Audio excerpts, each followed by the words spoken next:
Hello student, welcome to our YouTube channel Shivam study knowledge. Student, इस video में class 12 Hindi का एक मोस्ट इंपॉर्टेंट वीडियो लेकर आया हूं। आप जितने भी स्टूडेंट इस बार 18 फरवरी 2026 के बोर्ड एग्जाम में हिंदी का पेपर देने वाले हैं, ये वीडियो पूरा देख लेते हो आप तो 100 नंबर आप लोगों का बिल्कुल पक्का हो जाएगा हिंदी के पेपर में, क्योंकि इस वीडियो में पूरे किताब के सभी महत्वपूर्ण प्रश्न मैं आप सभी को बताने वाला हूँ। 18 फरवरी को 100% यही आएगा जो मैं इस वीडियो में आप सभी को बताऊंगा। 100 में से आपका 95 प्लस में आप लोगों को हिंदी में दिलाकर रहूंगा। बस आप लोग ये पूरा वीडियो देख लो।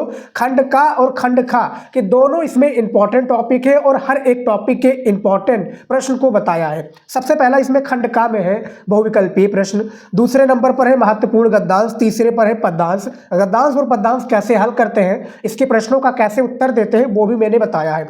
लेखक का जीवन परिचय जो आपके पेपर में आएंगे, कवि का साहित्यिक परिचय, कहानी और खंड काव्य, ये 7 टॉपिक आपके खंड का में होते हैं। अब खंड खा जो कि हिंदी व्याकरण से जुड़ा है, इसमें सबसे पहला टॉपिक है संस्कृत का गद्यांश, दूसरा है संस्कृत का श्लोक, तीसरा है रस, चौथा है अलंकार और पांचवा है छंद। 6 नंबर पर है निबंध। निबंध 9 नंबर का होता है। 7 नंबर पर संधि, 8 पर समास, 9 पर प्रत्यय और 10 नंबर पर विभक्ति, 11 नंबर पर पत्र लेखन। तो ये टोटल आप लोगों के टॉपिक हैं और ये टॉपिक को इस वीडियो में कवर करने वाले हैं। तो वीडियो को लास्ट तक देखिएगा। चैनल पर नए तो चैनल को भी सब्सक्राइब कर लीजिए। देखते हैं सबसे पहला जो आपका टॉपिक रहेगा बहुविकल्पीय प्रश्न रहेगा। 10 बहुविकल्पीय प्रश्न होता है।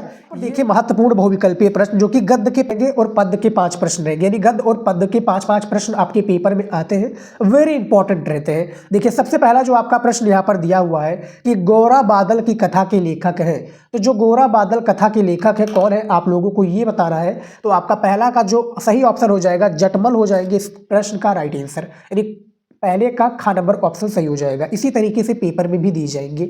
प्रश्नोत्तर संख्या दूसरा है कि रजक रंजन के रचनाकार हैं। तो इसका जो सही ऑप्शन हो जाएगा कौन हो जाएगा, प्रताप नारायण मिश्र हो जाएंगे, हजारी प्रसाद द्विवेदी, जयशंकर प्रसाद या महावीर प्रसाद द्विवेदी। तो दूसरे का आपका घा हो जाएगा महावीर प्रसाद द्विवेदी, इस प्रश्न के सही उत्तर हो जाएंगे। तीसरा प्रश्न है कि कन्हैयालाल मिश्र प्रभाकर का जन्म हुआ, का जो जन्म हुआ वो सहारनपुर में हुआ। तीसरे का आपका गा ऑप्शन बिल्कुल सही हो जाएगा। चौथा नंबर है कि प्लेग की चुड़ैल गद्य किस, यानी जो गद्य की किस विधा की रचना है। तो जो प्लेग की चुड़ैल गद्य की किस विधा की रचना है, ये क्या नाटक है, एकांकी है, कहानी है या उपन्यास है। तो चौथे का आपका गा ऑप्शन सही हो जाएगा, कहानी हो जाएगा इस प्रश्न का सही उत्तर। कहानी जो प्लेग की चुड़ैल गद्य विधा है या कहानी विधा है। 5वां नंबर प्रश्न देखिए कि गोदान की विधा है। तो गोदान की विधा की कहानी है, उपन्यास है, नाटक है या आत्मकथा है। तो 5वें का आपका खा ऑप्शन हो जाएगा, उपन्यास हो जाएगा सही, यानी गोदान की जो विधा है, गोदान के जो रचनाकार है कौन है, कमेंट में जरूर से आप लोग बताइएगा यदि आपको आता है तो। इनमें से जो राइट आंसर हो जाएगी उपन्यासकार, बिल्कुल सही हो जाएगा। पद्य का प्रश्न देखिए, सबसे पहला प्रश्न है पद्य का, 5 नंबर इसमें भी आपको दिया जाएगा। पहला प्रश्न है कि एकांतवासी योगी के रचनाकार है। एकांतवासी योगी की जो रचनाकार है वो कौन हो जाएंगे। तो इनमें से जो आपका श्रीधर पाठक हो जाएगा वो करेक्ट आंसर हो जाएगा, यानी पहले का गा ऑप्शन श्रीधर पाठक सही हो जाएंगे। दूसरा है कि निम्न में से ज्ञानपीठ पुरस्कार नहीं मिला है। तो भैया किनको ज्ञानपीठ पुरस्कार नहीं मिला है, इनमें से आप बताइए। देखिए जयशंकर प्रसाद जी हो जाएंगे इस प्रश्न का सही उत्तर, क्योंकि इनको ज्ञानपीठ पुरस्कार नहीं मिला है, बाकी कुछ सभी को मिला है। सुमित्रानंदन पंत को चिदम्बरा पर मिला है, रामधारी सिंह दिनकर को उपवर्षी पर मिला है और आगे जी को किस पर मिला है, आगे जी को मिला है कितनी नावों पर कितनी बार। तो इन सभी को ज्ञानपीठ पुरस्कार मिला है, लेकिन इनमें से केवल जयशंकर प्रसाद जी हैं जिनको ज्ञानपीठ पुरस्कार नहीं मिला है। तो दूसरे का वाला ऑप्शन सही हो जाएगा। तीसरा प्रश्न देखिए, हरियोध जी द्वारा लिखित परिजात काव्य प्रस्तुत किया गया है। तो हरियोध जी द्वारा लिखित परिजात जो काव्य प्रस्तुत किया गया ये 15 सर्गों में किया गया है। तो तीसरे का आपका जो है घा ऑप्शन सही हो जाएगा। चौथा प्रश्न देखिए कि श्रद्धा मनु शीर्षक रचना किस ग्रंथ से संकलित है। तो ये कामायनी हो जाएगा।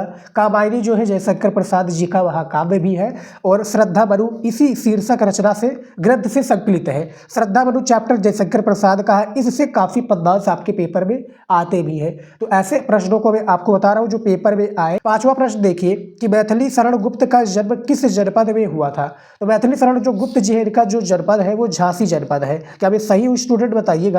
जी हाँ, झांसी में इनका जन्म हुआ था 3 अगस्त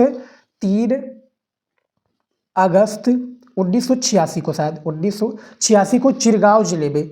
चिरगांव जिले में इनका जन्म हुआ था 3 अगस्त 1986 को। झांसी जिला इसका है, चिरगांव नामक गांव में। ठीक है, तो पांचवें का आपका घ ऑप्शन सही हो जाएगा। और मैंने आप लोगों को 10 बहुविकल्पीय प्रश्न बता दिया जो कि पेपर में आ चुका है। जो कि गद्यांश की मैं बात करूं तो पेपर में आपका ये 10 नंबर का गद्यांश पूछा जाता है। ठीक है, 2 गद्यांश दे दिए जाते हैं, 2 दिए जाते हैं, इनमें से केवल एक ही गद्यांश को हल करना है, उसके 5 प्रश्नों का उत्तर देना है। तो मैं आप लोगों के लिए एक बेहतरीन गद्यांश लेकर आया हूं। अब आप लोगों को जो पढ़े होंगे स्टूडेंट उनको तो पता चल गया होगा कि किस पाठ से लिया गया, इसके लेखक कौन है, लेकिन जिन्होंने नहीं पता है आगे पता चल जाएगा। देखिए, ये जो गद्यांश है पेपर में 2020 में पूछा गया था, 22 में पूछा गया था, 24 में पूछा गया था और 25 में भी पूछा गया था।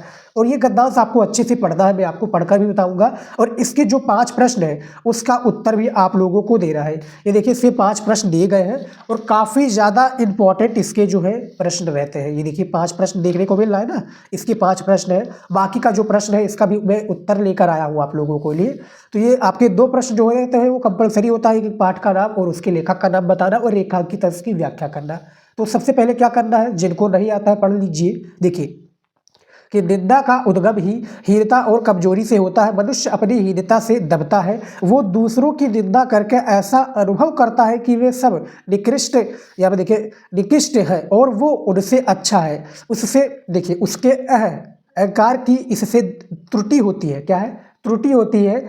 बड़ी लकीर को कुछ मिटाकर छोटी लकीर बड़ी बनती है। ज्यों ज्यों कर्म क्षीण होता जाता है त्यों त्यों निंदा की प्रवृत्ति बढ़ती जाती है। कठिन कर्म ही ईर्ष्या द्वेष और इनसे उत्पन्न देखिए निंदा को क्या है, निंदा को मारता है। इंद्र बड़ा ईर्ष्यालु माना जाता है क्योंकि वो निठल्ला है। स्वर्ग में देवताओं को बिना उगाया अन्न और वह पराये महल और बिन बोए फल मिलते हैं। आक्रमणता यहाँ पे देखिए वे उन्हें अप्रतिष्ठित होने का भय बना रहता है, इसीलिए कर्मी मनुष्यों से उन्हें ईर्ष्या होती है। तो ये पूरा आप लोगों ने पढ़ लिया। अब आपको समझ में आ रहा होगा चैप्टर का नाम निंदा रस है। इसके जो लेखक है हरिशंकर परसाई जी है। तो इसमें जो सबसे पहला प्रश्न है यही दिया हुआ है कि उपयुक्त गद्यांश के पाठ और लेखक का नाम बताओ। तो हमें क्या बताना है, पाठ और लेखक का नाम निंदा रस इस चैप्टर का नाम है और इसके जो लेखक है वो कौन है, हरिशंकर। इस पाठ का नाम है निंदा रस, इसके लेखक है हरिशंकर परसाई जी। तो इसको हल करने का तरीका मैं आपको बताता हूँ कैसे हल करना है। जिनको आता है जिनको नहीं आता है कैसे पेपर में सॉल्व करोगे, ये आप लोग ध्यानपूर्वक इस वीडियो में देखिए। सबसे पहले मैं आप लोगों को बता दूं स्टूडेंट कि पेपर में 2 गद्यांश दिए जाते हैं, तो उसके लिए एक संकेत लिखना जरूरी होता है कि एग्जामिनर को पता चल जाए, क्या पता चल जाए कि हमने सर जी ये गद्यांश को किया है, पहला किया या अथवा वाला किया है, तो उसके लिए बताना जरूरी होता है। तो उसके लिए करेंगे क्या, संकेत लिखेंगे। संकेत में होता क्या है कि आगे का जो 2 लाइन है जैसे निंदा का उद्गम, उसके बाद में लास्ट का जो 2 लाइन है उसको लिख देंगे ताकि एग्जामिनर को एक कीवर्ड पॉइंट मिल जाए कि बच्चे ने ये गद्यांश को जो है सॉल्व किया है, हल किया है। तो यहाँ पर लिखेंगे निंदा का उद्गम, इस तरीके से लिख दिया, फिर डॉट डॉट कर देंगे और यहां पर हम लिख देंगे ईर्ष्या होती है, ईर्ष्या ईर्ष्या होती है। अब एग्जामिनर को पता चल जाएगा, ये जो कॉपी चेक कर रहा होगा ना उसको पता चल जाएगी कि बच्चे ने ये जो है गद्यांश को हल किया है। अब यहाँ पर देखिए जो पहला प्रश्न दिया है कि उपयुक्त गद्यांश की पाठ और लेखक का नाम लिखिए, तो हमें संदर्भ लिखना है। कैसे लिखेंगे ये देखिए, सबसे पहले आप तरीका देख लीजिए। पहला प्रश्न है ना, तो इस तरीके से हम लिख देंगे पहला, और यहाँ पर हम लिखेंगे संदर्भ। ध्यानपूर्वक देखिए, ऐसे ही आप लोगों को पेपर में जो है संदर्भ लिखना रहेगा। ठीक है, कैसे लिखना है, ऐसे ही लिखना है जो मैं आप लोगों को तरीका बता रहा हूँ, इसी तरीके से आप लोगों को लिखना है। देखिए यहाँ पर सबसे पहले क्या करना है हमें, संदर्भ में देखिए अलग अलग चैप्टर का अलग अलग संदर्भ होता है। इसका जो संदर्भ है ये देखिए कि प्रस्तुत गद्यावतरण,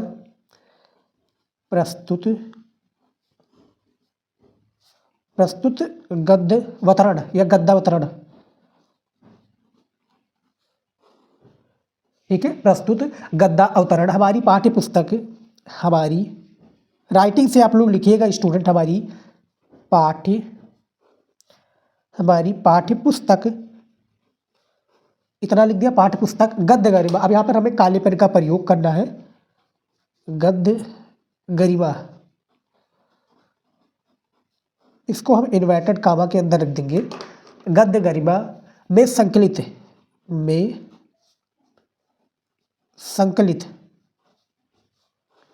ठीक है, गद्य गरिमा में संकलित तथा हिंदी के प्रसिद्ध, तथा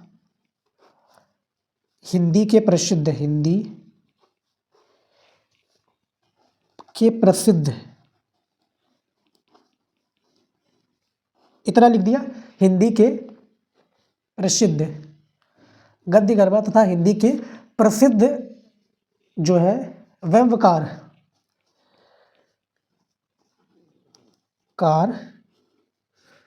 श्री हरिशंकर परसाई, श्री हरिशंकर परसाई, श्री हरिशंकर परसाई द्वारा लिखित,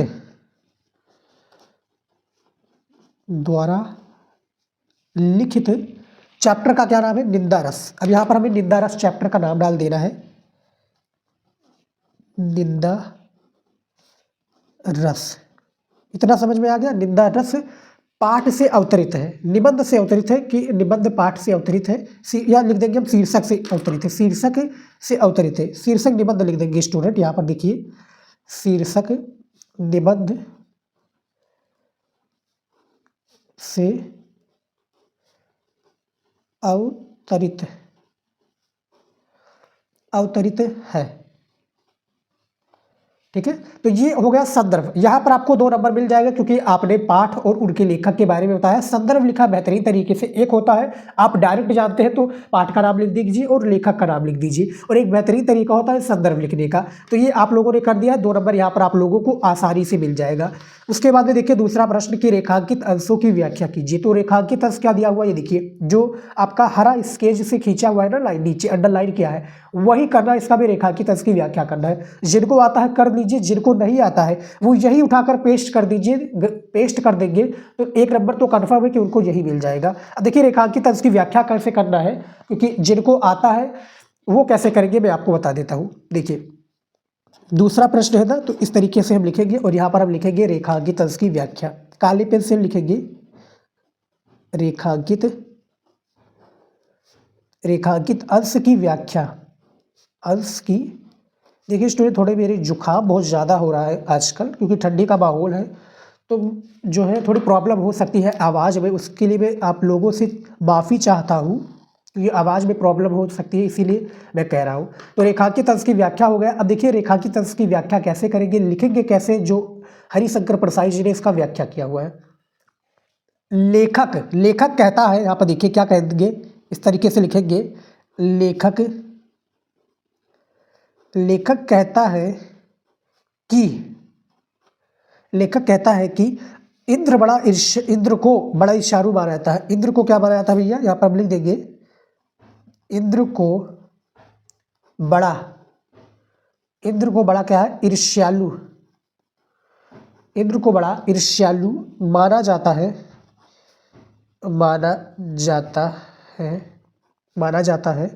क्योंकि वो निठल्ला है, क्योंकि वो निठल्ला रहता है। यहाँ पर लिखा है निठल्ला रहता है, उसे कुछ नहीं करना पड़ता, उसे कुछ नहीं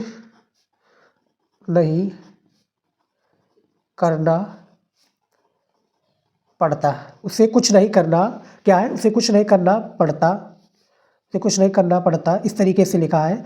और उसे देखिए, उसे खाने के लिए अन्न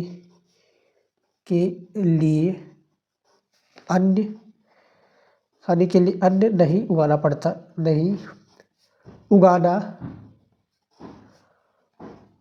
पड़ता। ठीक है, इसके आगे भी थोड़ा लिख देंगे। तो इसमें देखिए रेखांकित अंश की व्याख्या की गई है कि लेखक कहता है कि इंद्र को बड़ा ईर्ष्यालु माना जाता है क्योंकि वो निठल्ला रहता, उसे कुछ नहीं करना पड़ता, उसे खाने के लिए अन्न नहीं उगाना पड़ता, उसके बाद में फल पाने के लिए पेड़ नहीं बोने पड़ते तथा रहने के लिए बना बनाया महल मिल जाता है। यही बताया गया है रेखांकित अंश की व्याख्या में। इस वाले जो गद्यांश है, इस गद्यांश में बताया गया है। ठीक है, तो इसमें जो 2 प्रश्न था मैंने बता दिया है। अब ये पूरा गद्यांश काफ़ी इंपॉर्टेंट है, निंदा रस, और एक आपका हो गया राष्ट्र का स्वरूप, और दूसरा जो है भाग्य और पुरुषार्थ। ये 3 गद्यांश या 3 चैप्टर और लेखक को तैयार कर लोगे, तीनों चैप्टर के महत्वपूर्ण गद्यांश को पढ़ लोगे क्वेश्चन बैंक से, तो कन्फर्म है कि आपका 10 नंबर कहीं नहीं जा सकता स्टूडेंट, आपको मिलेगा ही मिलेगा, ये गारंटी है। अब देख लेते हैं इन इसके 3 प्रश्नों का उत्तर, क्योंकि 5 प्रश्न आपके दिए होते हैं। देखिए तीसरा प्रश्न इसका दिया हुआ है, देखिए कि निंदा का जो उद्गम है कहाँ से होता है। तो निंदा का उद्गम कहाँ से होता है? निंदा का उद्गम हीनता और कमजोरी से होता है। चौथा है कि निंदक व्यक्ति दूसरों की निंदा करके कैसा अनुभव करता है, कि वे सब निकृष्ट हैं और वो उनसे अच्छा है। और पांचवा है, इंद्र को ईर्ष्यालु क्यों माना जाता है। देखिए इंद्र को ईर्ष्यालु इसलिए माना जाता है क्योंकि निठल्ला होने के कारण इंद्र को ईर्ष्यालु माना जाता है। अब ये देखिए जो 3 प्रश्न मैंने आपको बताया है, इसका आंसर कहाँ पर मिलेगा। अब आप लोग कहोगे कि सर क्वेश्चन बैंक में मिलेगा, बिल्कुल गलत है आप। इसका आंसर इसी में से मिलेगा। कैसे मिलेगा? जैसे यहाँ पर पूछा गया है तीसरा प्रश्न कि निंदा का उद्गम कहाँ से होता है, तो निंदा का उद्गम हीनता और कमजोरी से होता है। तो यहाँ तक आप लोगों ने लिख दिया, तो पहले प्रश्न का उत्तर आपको मिल गया कि नहीं मिला। देखिए मिल गया। चौथा है कि निंदक व्यक्ति दूसरों की निंदा करके कैसा अनुभव करता है, कि वे सब निकृष्ट हैं। देखिए वो दूसरों की निंदा करके ऐसा अनुभव करता है कि वे निकृष्ट हैं और उनसे अच्छा है। तो यहाँ से लेकर आप लोगों का यहाँ तक चौथे प्रश्न का उत्तर मिला कि नहीं मिला, ये देखिए सेम टू सेम वही है। और पांचवा प्रश्न है कि इंद्र को ईर्ष्यालु क्यों माना जाता है। अब यहाँ पर देखिए इंद्र को ईर्ष्यालु क्यों माना जाता है, देखिए क्योंकि वो निठल्ला है, स्वर्ग में देवताओं को मिला हुआ है अन्न। यहाँ पर हम इस तरह से कि इंद्र को बड़ा ईर्ष्यालु माना जाता है क्योंकि वो निठल्ला है। तो यहाँ से लेकर आप लोगों को यहाँ तक, ठीक है, ये 5वें प्रश्न का उत्तर मिल गया स्टूडेंट। और सारा आपको इसी गद्यांश में देखने को मिलेगा। जब भी आप पेपर्स देने जाइएगा तो याद रखिएगा मेरी बातों को कि गद्यांश जो होता है उसका आंसर उसी में मिलेगा। बस आपको पाठ और उसके लेखक को नाम ढूंढने में प्रॉब्लम होगा। जिन्होंने पढ़ा होगा वो तो ढूंढ लेंगे, लेकिन जिन्होंने नहीं पढ़ा उनको थोड़ी प्रॉब्लम हो सकती है। तो ये था स्टूडेंट, मैंने गद्यांश को हल करने का आपको तरीका बताया है, कैसे हल करना है। संकेत आप जरूर लिखिएगा पेपर में भी, और संदर्भ लिखिएगा, और रेखांकित अंश की व्याख्या दी हुई है तो लिखिए। बाकी का जो 3 प्रश्न है इसका आंसर आपको गद्यांश में मिल ही जाएगा। तो ये था आप लोगों के लिए स्टूडेंट गद्यांश को सॉल्व करने का तरीका। इंपॉर्टेंट पार्ट भी बता दिया है, राष्ट्र का स्वरूप, निंदा रस और भाग्य और पुरुषार्थ, तो ये गद्यांश में बता दिया है। अब चलिए पद्यांश को कैसे सॉल्व करते हैं वो भी बता देता हूं। अब देखिए महत्वपूर्ण पद्यांश है। महत्वपूर्ण पद्यांश की मैं बात करूं तो ये भी आप लोगों का 10 नंबर का होता है। ये कवि और उनका शीर्षक यानी पाठ से लिया जाता है। तो महत्वपूर्ण पद्यांश, और इसके 5 प्रश्नों को भी दिखा देता हूं। 2 पद्यांश आपको पेपर में इसको भी देखने को मिल जाएंगे। इसके ये 5 प्रश्न हैं, यानी ये जो पद्यांश है इसी से लिए गए 5 प्रश्न।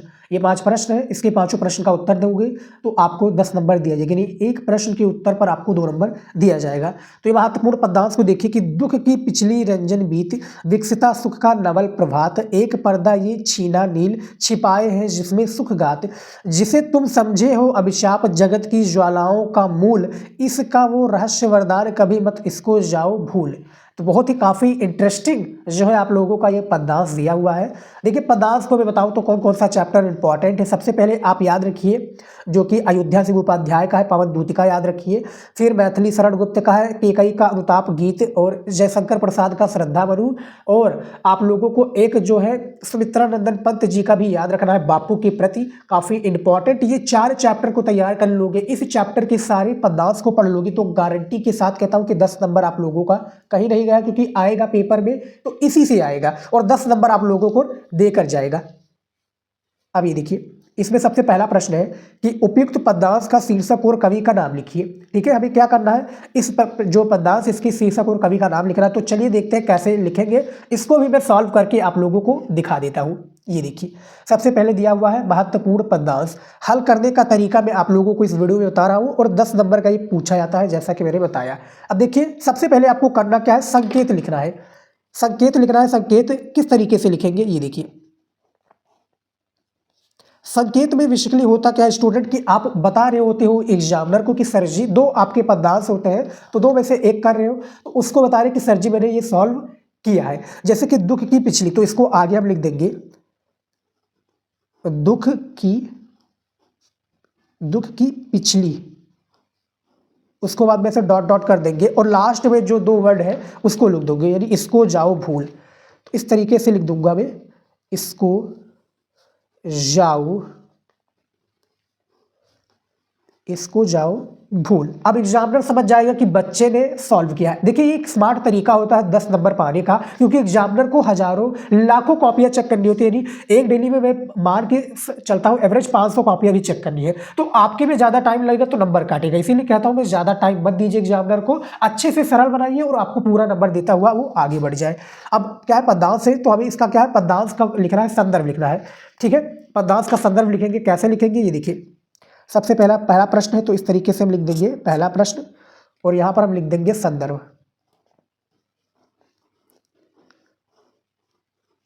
ठीक है, संदर्भ लिख दिया, इसको थोड़ा अंडरलाइन कर देंगे। संदर्भ लिखने के बाद में देखिए कैसे संदर्भ इसका लिखना है, ये देखिए। सबसे पहले आप प्रस्तुत पद्यांश, प्रस्तुत वो गद्यांश था तो ये प्रस्तुत पद्यांश है, इस तरीके से लिखेंगे कि प्रस्तुत पद्यांश। अब कवि का नाम लिख देंगे यहाँ पर, यानी जिस कवि का है श्री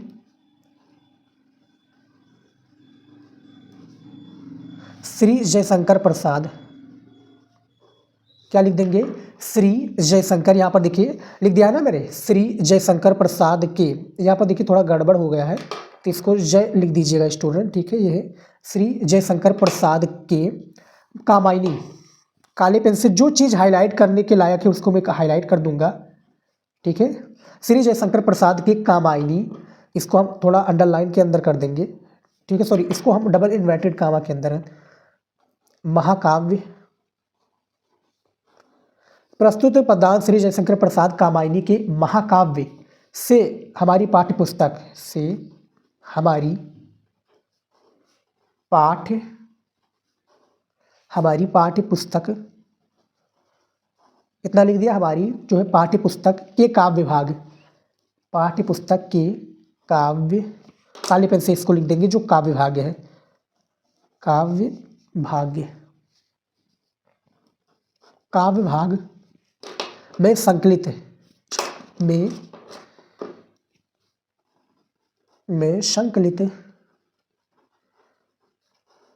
चैप्टर का नाम लिखेंगे, यानी पाठ का क्या नाम है, शीर्षक का क्या नाम है, श्रद्धा मनु। पाठ से लिया गया है श्रद्धा मनु। शीर्षक कविता से उद्धृत है, ये कविता है, शीर्षक कविता से क्या है, उद्धृत है।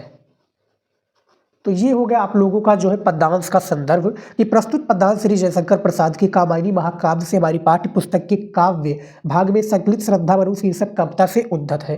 तो ये आप लोगों का हो गया संदर्भ। 2 नंबर यहाँ पर मिल जाएगा क्योंकि आपने चैप्टर का नाम बताया है और उसके जो लेखक, सॉरी उसके जो कवि हैं उनका नाम बताया है। अब देखिए रेखांकित अंश की व्याख्या कौन सी है, रेखांकित अंश की व्याख्या भी पेपर में आएगा। दूसरा प्रश्न देखिए इसमें कि रेखांकित अंश की व्याख्या कीजिए, तो यहाँ से लेकर जो यहाँ तक आपका है ना कि जिसमें सुखगात, इसका व्याख्या करना है। जयशंकर प्रसाद जी ने इस लाइन का व्याख्या करके बताया कि इसका मीनिंग क्या है। अब देखिए इसका मीनिंग मैंने इस रेखांकित अंश की व्याख्या में ऑलरेडी करके लेकर आया हूँ और इसी तरीके से कॉपी में भी आपको करना रहेगा। देखिए श्रद्धा मनु ढांचा से बांधते हुए कहती है कि जिस प्रकार रात्रि का अंतिम पहर बीतते बीतते नवीन प्रभात, क्या है, नवीन प्रभात फूटने लगता है, उसी प्रकार दुख की अंतिम घड़ियां बीतते ही, उसी प्रकार यहाँ पर देखिए दुख की घड़ियां बीतते ही मानव जीवन में सुख का प्रकाश फैलने लगता है। जैसे प्रभात का प्रकाश अंधकार के महीन पर्दे में छिपा रहता है, उसी प्रकार सुख भी दुख के महीन आवरण में छिपा रहता है। जो सुख भी है वो दुख के जो है महीन आवरण में छिपा रहता है। इसमें थोड़ा और भी आप लिख दोगे तो काफ़ी रहेगा इतना, ठीक है, नहीं तो इतना लिख दोगे तो भी आपको 2 नंबर दे दिया जाएगा, क्योंकि भैया आपने अच्छे से राइटिंग से लिखा है। ठीक है, कॉपी वाला वीडियो एक बार जरूर चेकआउट कर लीजिएगा, उसको काफ़ी कुछ सीखने को मिलेगा कि कॉपी कैसे लिखना है। ठीक है, हालांकि आप हमारे इंटेलिजेंट स्टूडेंट हैं, कॉपी बहुत ही बेहतरीन तरीके से लिखोगी। उसके बाद में देखिए तीसरा प्रश्न है इस पद्यांश का कि सुख का नवल प्रभात कब विकसता है। सुख का नवल प्रभात, तो ये देखिए तीसरा प्रश्न का उत्तर कि सुख का नवल प्रभात नया सवेरा दुख की काली रात के बीच ही विकसित होता है। क्या है, विकसित होता है, ये आपने देख लिया। चौथा प्रश्न देख लेते हैं, काली रात विकसित होता है। चौथा प्रश्न है कि दुख और सुख के बीच की दूरी को कवि ने किससे व्यक्त किया है। तो दुख और सुख को, ये देखिए दुख और सुख के बीच की दूरी को कवि ने नए सवेरे से व्यक्त किया है, क्योंकि आप लोगों ने रेखांकित अंश की व्याख्या भी देख ही लिया है इस प्रश्न का उत्तर। 5वां प्रश्न है कि नवल प्रभात किसका प्रतीक है। ये देखिए, नवल प्रभात सुख की प्राप्ति का प्रतीक है। तो ये पांचों प्रश्न का उत्तर है और पांच ही प्रश्न हालांकि इस पद्यांश में दिए जाते हैं, आपके पद्यांश में दिए जाते हैं। तो मैंने आप लोगों को बता दिया, दो दिए जाते हैं, हालांकि चैप्टर का नाम भी मैंने बता दिया कौन कौन से चैप्टर इंपॉर्टेंट है, और उस चैप्टर के लगभग आप पाँच पाँच ही पढ़ लोगे, पद्यांश को तैयार कर लोगे तो काफ़ी रहेगा आपको। ठीक है, तो इस तरीके से आप लोगों को पेपर में सॉल्व करना है, पेपर में हल करना है पद्यांश को। संदर्भ ऐसे लिखना है, संकेत आप लोगों को जरूर लिखना है, चाहे आप गद्यांश का सॉल्व कर रहे हो या पद्यांश का। उसके बाद में रेखांकित उसकी व्याख्या करना है, जिनको आता है वो भी करेंगे, जिनको नहीं आता है वो उठाकर यही लिख दोगे तो काफ़ी रहेगा, 2 नंबर मिल जाएगा। ठीक है, ईमानदारी से कीजिए। तो आई होप कि आप लोगों ने देख लिया कि महत्वपूर्ण पद्यांश को कैसे सॉल्व। लेखक के जीवन परिचय में आचार्य हजारी प्रसाद द्विवेदी की बात ना करें तो क्या करें। आचार्य हजारी प्रसाद द्विवेदी का जो जीवन परिचय है हाई स्कूल और इंटरमीडिएट में आपको देखने को मिल जाएगा, लेकिन सबसे ज़्यादा जो इंपॉर्टेंट इनका जीवन परिचय ये इंटरमीडिएट में पूछा जाता है। तो इस वीडियो में मैं आपको बताऊंगा आचार्य हजारी प्रसाद द्विवेदी जी का जो है जीवन परिचय। ठीक है, काफ़ी इंपॉर्टेंट जीवन परिचय, हालांकि 3 या 4 जीवन परिचय पेपर में आएंगे, लेकिन किन्हीं एक को आपको करना होगा। कैसे लिखना है ये भी तरीका आप इस वीडियो में जान जाओगे। आचार्य हजारी प्रसाद द्विवेदी का जीवन परिचय और इनकी साहित्यिक परिचय और इनकी रचनाओं को देखेंगे इस वीडियो में। देखिए, सबसे पहले संक्षिप्त परिचय आप लोगों को लिखना है पेपर में, और मैं आगे आपको बताऊंगा कौन कौन सा जीवन परिचय इंपॉर्टेंट है और इस बार के पेपर में पूछे जाएंगे। तो संक्षिप्त परिचय में देखिए, इनका नाम है आचार्य हजारी प्रसाद द्विवेदी। इनका जन्म है सन 1907 ईस्वी बलिया जिले के। इनका जन्म स्थान है दुबे का छपरा। इनका जन्म स्थान क्या है? दुबे का छपरा। इनके पिता का नाम है श्री अनमोल द्विवेदी। क्या नाम है इनके पिता का? श्री अनमोल द्विवेदी। इनकी माता का नाम है श्रीमती ज्योतिस्मती। ज्योतिस्मती इनकी श्रीमती, इनके माता जी का नाम है। मैं सही बता रहा हूँ या गलत आप लोग कमेंट में जरूर बता दीजिएगा। इनकी मृत्यु हुई थी 19 मई 1979 ईस्वी को, 79। ठीक है, तो याद रखिएगा ये एक संक्षिप्त परिचय हो गया, ताकि एग्जामिनर को एक आइडिया लग जाता है कि बच्चे ने सही से लिखा है। और जब आप इस तरीके से लिख देते हो तो वो क्या है, देखता है, क्योंकि हालांकि 80 शब्द का एक क्राइटेरिया होता है कि 80 शब्दों में लिखना है। नहीं, आप लोग ऐसे लिख दोगे तो 5 नंबर भी आपको देखने को मिल जाएगा, 5 नंबर देकर वो आगे बढ़ जाएगा। देखिए, इससे क्या होता है कि एग्जामिनर को एक अच्छा इंपैक्ट पड़ता है कि भैया बच्चे ने अच्छे तरीके से लिखा है। अब देखिए, इनका मेन जीवन परिचय जो आता है वो यहाँ से आता है। देखिए, जीवन परिचय कैसे लिखते हैं इनका, आचार्य हजारी प्रसाद द्विवेदी जी का या कोई भी अन्य लेखक का कैसे लिखेंगे। देखिए, हिंदी के जीवन परिचय में हिंदी के श्रेष्ठ निबंधकार आचार्य हजारी प्रसाद द्विवेदी का जन्म सन 1907 ईस्वी में बलिया जिले के दुबे का छपरा नामक ग्राम में हुआ था। इनके पिता श्री अनमोल द्विवेदी ज्योतिष, और यहाँ पर देखिए इनके जो पिताजी हैं, पिता श्री कौन है? श्री अनमोल द्विवेदी ज्योतिष और संस्कृत के प्रखंड विद्वान थे। अतः इन्हें ज्योतिष और संस्कृत की शिक्षा का उत्तराधिकार भी प्राप्त हुआ। सन 1957 ईस्वी में भारत सरकार ने इन्हें पद्म भूषण की उपाधि से विभूषित किया और 19 मई 1979 ईस्वी को ये स्वर्ग सिधार गए। तो देखिए, जीवन परिचय में ज़्यादा कुछ खास नहीं होता, लेकिन खास क्या होता है साहित्यिक परिचय में। साहित्यिक परिचय आपका पेपर में इस तरीके से आता है कि साहित्यिक परिचय देते हुए इस लेखक का जो है कृतियों पर प्रकाश डालिए, तो इस तरीके से प्रश्न आते हैं। लेकिन जीवन परिचय जो होता है थोड़ा होता है, क्योंकि जीवन परिचय में इन्होंने जन्म स्थान, माता पिता का नाम, इन्होंने क्या किया, इनकी मृत्यु कैसी हुई, बस इतना ही लिख दोगे तो काफ़ी रहेगा, क्योंकि आपने संक्षिप्त परिचय में ऑलरेडी ही काफ़ी कुछ बता दिया है। अब इनका साहित्यिक परिचय इंपॉर्टेंट होता है, इसलिए साहित्यिक परिचय इंपॉर्टेंट होता है स्टूडेंट, क्योंकि इन्होंने अपने लाइफ में क्या किया है। ठीक है, ताकि इनका जीवन परिचय लिया जाता है, ये इंपॉर्टेंट होता है। तो देखिए, इनका साहित्यिक परिचय कितने अच्छे तरीके से मैंने बताया है। देखिए, आचार्य हजारी प्रसाद द्विवेदी जी साहित्य के निबंधकार, उपन्यासकार, आलोचक एवं संपादक के अतिरिक्त एक कुशल वक्ता एवं सफल अध्यापक भी थे। इनकी रचनाओं में नवीनता एवं प्राचीनता दोनों का समन्वय था। इन्होंने यहाँ पर देखिए, इन्होंने अभिनव भारतीय तथा विश्व भारतीय ग्रंथ का संपादन किया। आधुनिक युग के गद्यकारों में द्विवेदी जी ने गौरवपूर्ण स्थान पा लिया है। जो द्विवेदी जी हैं, इन्होंने क्या है, गौरवपूर्ण स्थान पा लिया है। इसका निबंध देखिए, इनका इन्होंने निबंध कह लीजिए स्टूडेंट, या इनकी रचनाएं देख लीजिए। इनकी रचनाएं यहाँ पर हम कह सकते हैं, इनकी यहाँ पर आ गया स्केच, ये देखिए, इसको काट देंगे हम थोड़ा, यहाँ पर हम लिख देंगे रचनाएं। ठीक है, इनकी रचनाओं को देख लेते हैं। इन्होंने अनेक विधाओं थोड़ा ये देखिए, हाँ, इन्होंने अनेक विधाओं में उत्तम साहित्य की रचना की। इनकी प्रमुख रचनाएं निम्नलिखित थी। इनकी जो प्रमुख रचनाएं वो निम्नलिखित है। सबसे पहला है निबंध संग्रह, इसमें है अशोक के फूल, कुटज, कल्पलता, आलोक पर विचार प्रवाह आदि। इनकी कुछ निबंध संग्रह हैं जो कि पॉपुलर निबंध संग्रह हैं। दूसरा है उपन्यास, बाण भट्ट की आत्मकथा, पुनर्नवा, अनाम दास का पोथा आदि, ये इनके उपन्यास हैं। तीसरा है आलोचना साहित्य, साहित्य सहचर, सूर्यदास, कबीर आदि, ये आलोचना साहित्य है। और चौथा है इतिहास, इतिहास में हिंदी साहित्य की भूमिका आदि। ये इनके निबंध, ये 4 प्रकार के इसके रचनाएं हैं, निबंध संग्रह, उपन्यास, आलोचना साहित्य और अशोक के फूल। आपको पता ही होगा भैया, क्लास 12 हिंदी में अशोक के फूल चैप्टर है, हजारी प्रसाद द्विवेदी जी इसके चैप्टर के जो है लेखक हैं। तो इस तरीके से आपका आएगा। साहित्यिक परिचय इंपॉर्टेंट होता है, हालांकि साहित्यिक परिचय इस तरीके से आप लिखोगे तो आपको पूरा नंबर एग्जामिनर 5 में 5 नंबर देगा। कवि का जीवन परिचय आ चुका है। जयशंकर प्रसाद जी जो कि सबसे पॉपुलर कवि हैं, जयशंकर प्रसाद जी, महादेवी वर्मा जी। लेकिन इसमें इस वीडियो में मैंने जयशंकर प्रसाद का जीवन परिचय में आपको बताऊंगा। देखिए, इनमें संक्षिप्त परिचय भी है। जयशंकर प्रसाद का जीवन परिचय कैसे लिखते हैं या कोई भी कवि का जीवन परिचय कैसे लिखते हैं आप इस वीडियो में जानोगे। बहुत ही बेहतरीन तरीका बताया है, एग्जामिनर देखते ही गारंटी से मैं कह रहा हूँ कि 5 नंबर दे देगा इस तरीके से कॉपी में लिखोगे तो।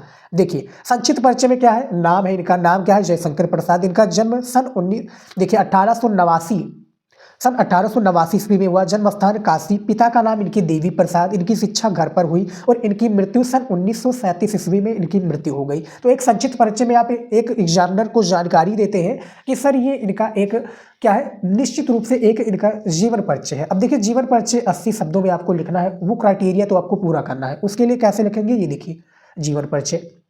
जयशंकर प्रसाद का जन्म काशी के एक प्रतिष्ठित वैश्य परिवार में सन 1889 ईस्वी में हुआ था। इनके पिता का नाम देवी प्रसाद था। ये तंबाकू के एक प्रसिद्ध व्यापारी थे। बचपन में ही पिता की मृत्यु हो जाने से इनकी जो प्रारंभिक शिक्षा है वो घर पर ही हुई।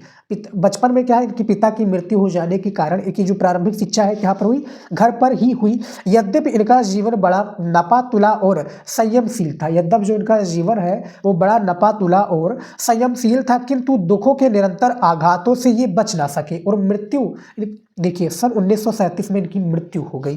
तो यहाँ पर आप देख सकते हैं, एक जीवन परिचय भी आप लोगों ने लिख दिया, एक संक्षिप्त परिचय में अपना एक पंचम भी लहरा दिया कि सर जी मैं इस तरीके से लिखता हूँ। और जो टॉपर स्टूडेंट होते हैं, मैं आपको एक सीक्रेट बताता हूँ टॉपर का, ठीक है। मैंने टॉपर से मिला हूँ जो कि हमारे यहाँ पर 96% लेकर आया है। उसका नाम है स्टूडेंट सचिन, नाम है सचिन, ठीक है, याद रखिए उनका नाम है सचिन, ठीक है। तो उससे मैंने बात की कि भैया आप लोगों ने जीवन परिचय को कैसे लिखा था, क्योंकि जीवन परिचय देखा जाए तो 3 घंटे में पेपर सॉल्व करना बहुत ऑलमोस्ट मुश्किल हो जाता है कि जो पहली बार पेपर दे रहा है। तो मैं उनको बताया भैया, क्योंकि हालांकि पहली बार ही सब पेपर देते हैं, लेकिन एक उसने बताया कि सर मैंने क्या किया, सबसे पहले उसने बताया कि मैं एक प्रैक्टिस करता था डेली में, एक हफ्ते में 1 वीक तो मैं प्रैक्टिस करता था।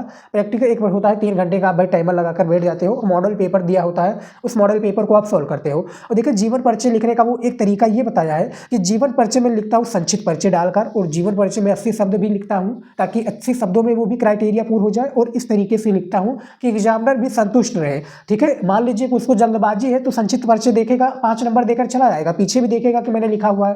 पढ़ने का टाइम किसी भी एग्जामिनर को नहीं होता है, बस वो देखेगा कि अच्छा लगा, संक्षिप्त परिचय लिखा है, जन्म स्थान, ये सारी चीजें देखेगा और आपको पूरा नंबर देकर आगे बढ़ा जाएगा, ठीक है। तो जीवन परिचय में आगे वो बढ़ जाता है, ये बताया था टॉपर स्टूडेंट ने। अब जीवन परिचय भी मैंने बता दिया। अब देखिए, इनका साहित्यिक परिचय इंपॉर्टेंट होता है कि इन्होंने अपने लाइफ में क्या किया ताकि इनका जीवन परिचय पेपर कॉपी में आ रहा है, ठीक है, काफ़ी सालों से आ रहा है। साहित्यिक परिचय में देखिए, श्री जयशंकर प्रसाद छायावाद के प्रवर्तक, उन्नायक तथा प्रतिनिधि कवि होने के साथ साथ युग प्रवर्तक, नाटककार, कथाकार, यहाँ पे देखिए कथाकार तथा उपन्यासकार भी थे। प्रेम और सौंदर्य इनके काव्य के प्रमुख विषय रहे हैं। जो प्रेम और सौंदर्य हैं इनके काव्य के प्रमुख विषय रहे हैं, किंतु मानवीय संवेदना उनकी कविता का प्राण है। जो मानवीय संवेदना है ये इनकी कविता का क्या है, प्राण है। साहित्यिक परिचय में ये मैंने आपको बता दिया है। साहित्यिक परिचय काफ़ी इंपॉर्टेंट होता है, ये आप लोग देख सकते हैं। अब इनकी रचनाओं की मैं बात कर लेता हूँ, तो इनकी रचनाएं भी भैया काफ़ी इंपॉर्टेंट ज़्यादा है। देखिए,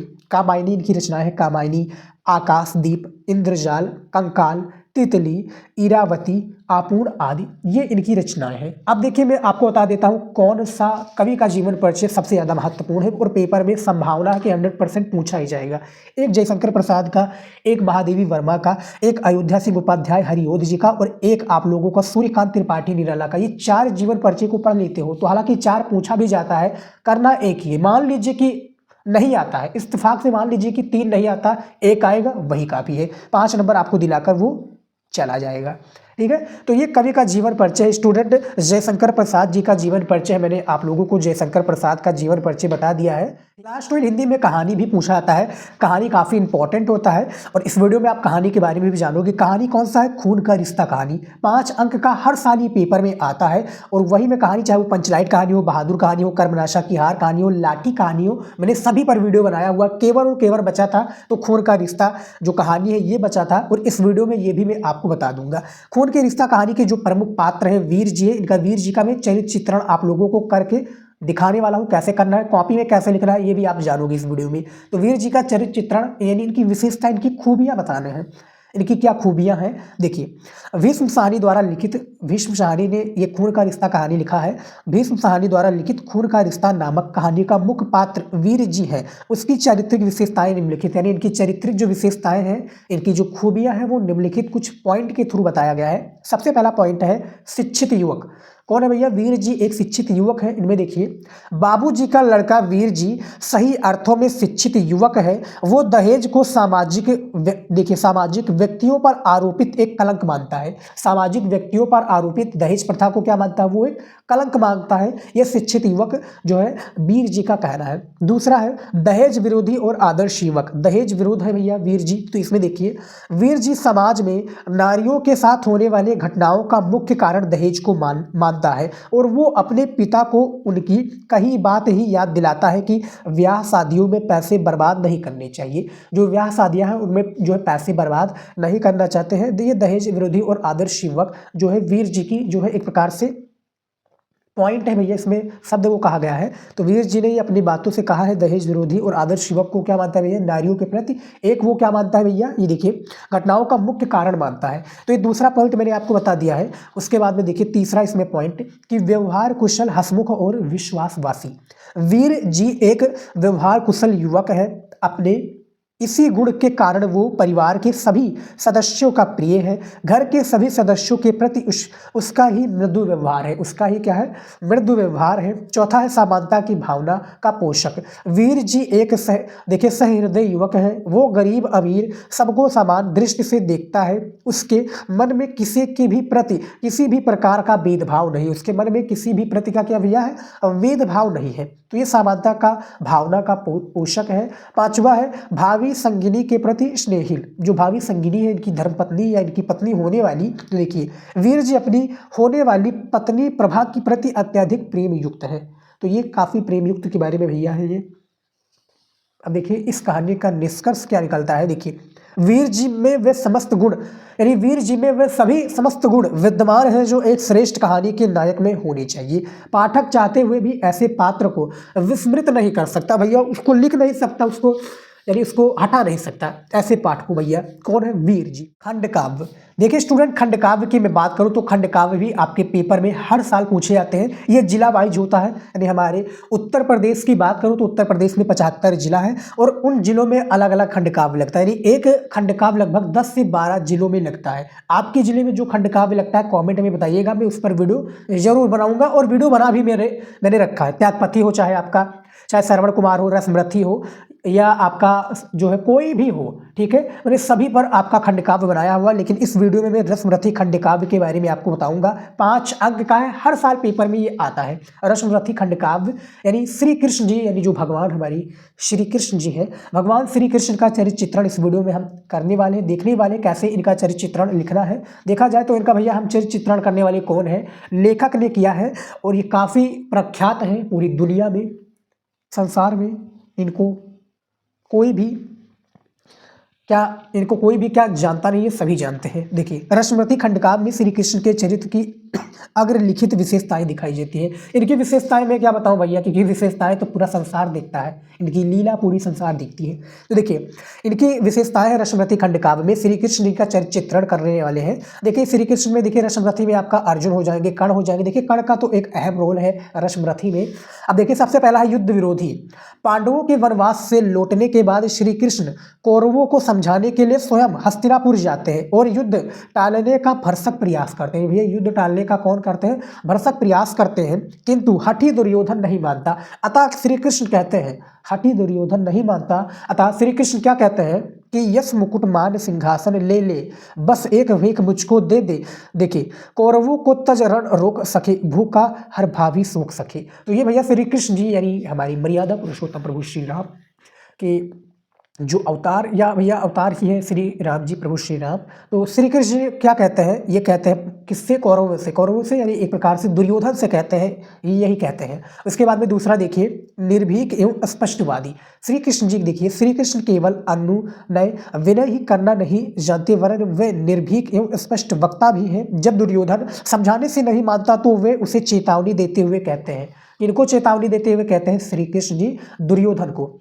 तोल्ले में, या देखिए तोल्ले में भी अब जाता हूँ, अंतिम संकल्प सुनाता हूँ, याचना नहीं अब रण होगा, जीवन जय या भी देखिए जीवन जय या कि मरण होगा। तो ये भैया एक प्रकार से क्या है, उसको देते हैं, चेतावनी देते हैं दुर्योधन को। कौन देते हैं, भगवान श्री कृष्ण जी देते हैं दुर्योधन को, क्योंकि भैया जो युद्ध है, युद्ध के बारे में वो कह रहा है, श्री कृष्ण जी की बात नहीं मान रहा है, तो ये सारी चीज़ें कह रहा है।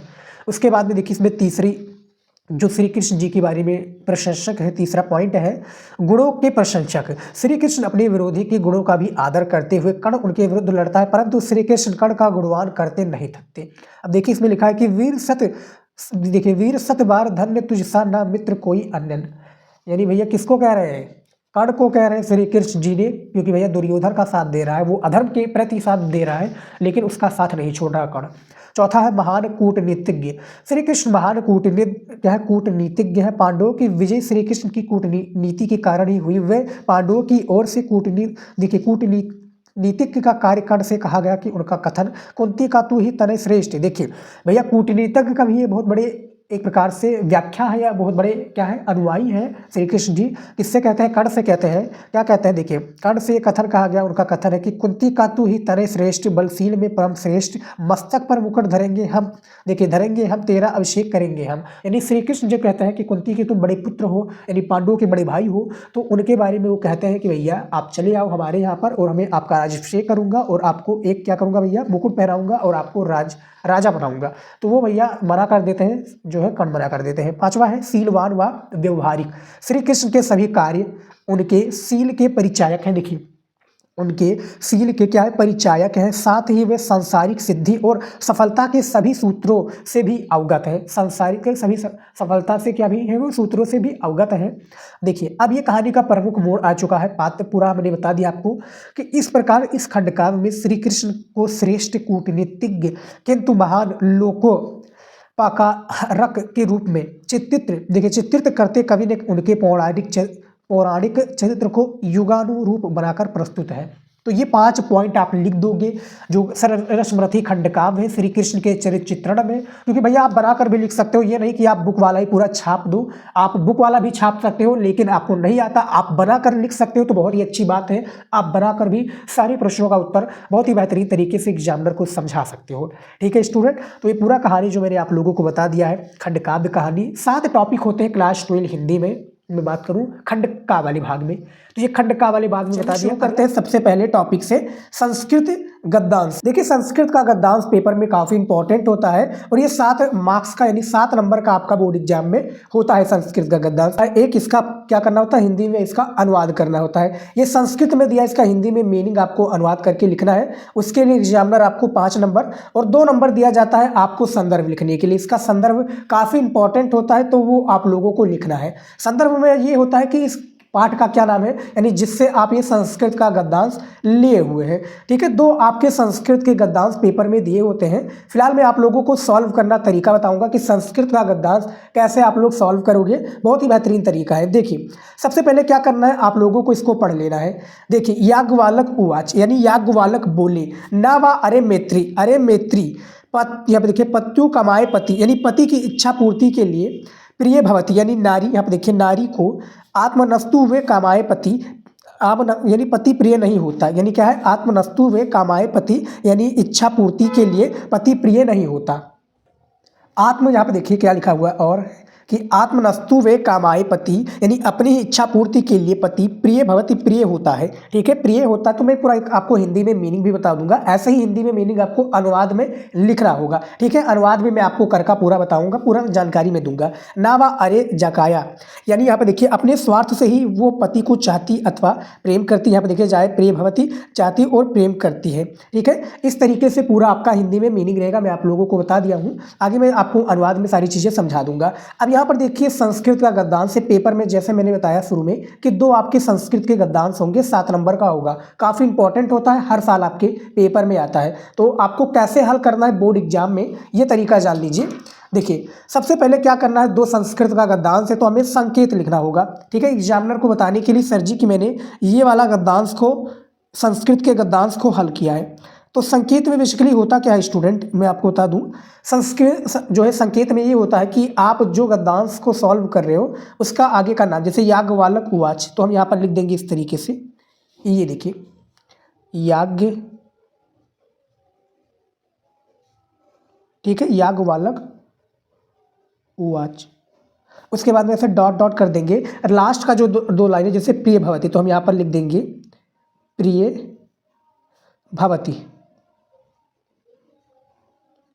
ठीक है, अब यहाँ पर देखिए आपका जो है संकेत कंप्लीट हो चुका है। अब इससे एग्जामिनर पहचान जाएगा कि बच्चे ने ये जो है संस्कृत का गद्यांश हल किया है। अब देखिए इसका जो है संदर्भ लिखना जरूरी है, जिससे कि आपको 2 नंबर संदर्भ में दिया जाएगा। तो संदर्भ कैसे लिखते हैं, देखिए संदर्भ बहुत ही बेहतरीन तरीके से आपको लिखना पड़ेगा, तभी आपको 2 नंबर देगा एग्जामिनर।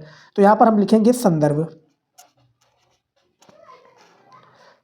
हिंदी की कॉपी कैसी लिखनी है वो मैंने वीडियो बना रखा है, आप लोगों ने नहीं देखा है तो हमारे चैनल पर विजिट कीजिए, हिंदी का वीडियो देख लीजिए कि कैसी पूरी कॉपी हिंदी की लिखनी है, उस पर मैंने वीडियो बना रखा है। अब फिलहाल देखिए संदर्भ कैसे लिखना है।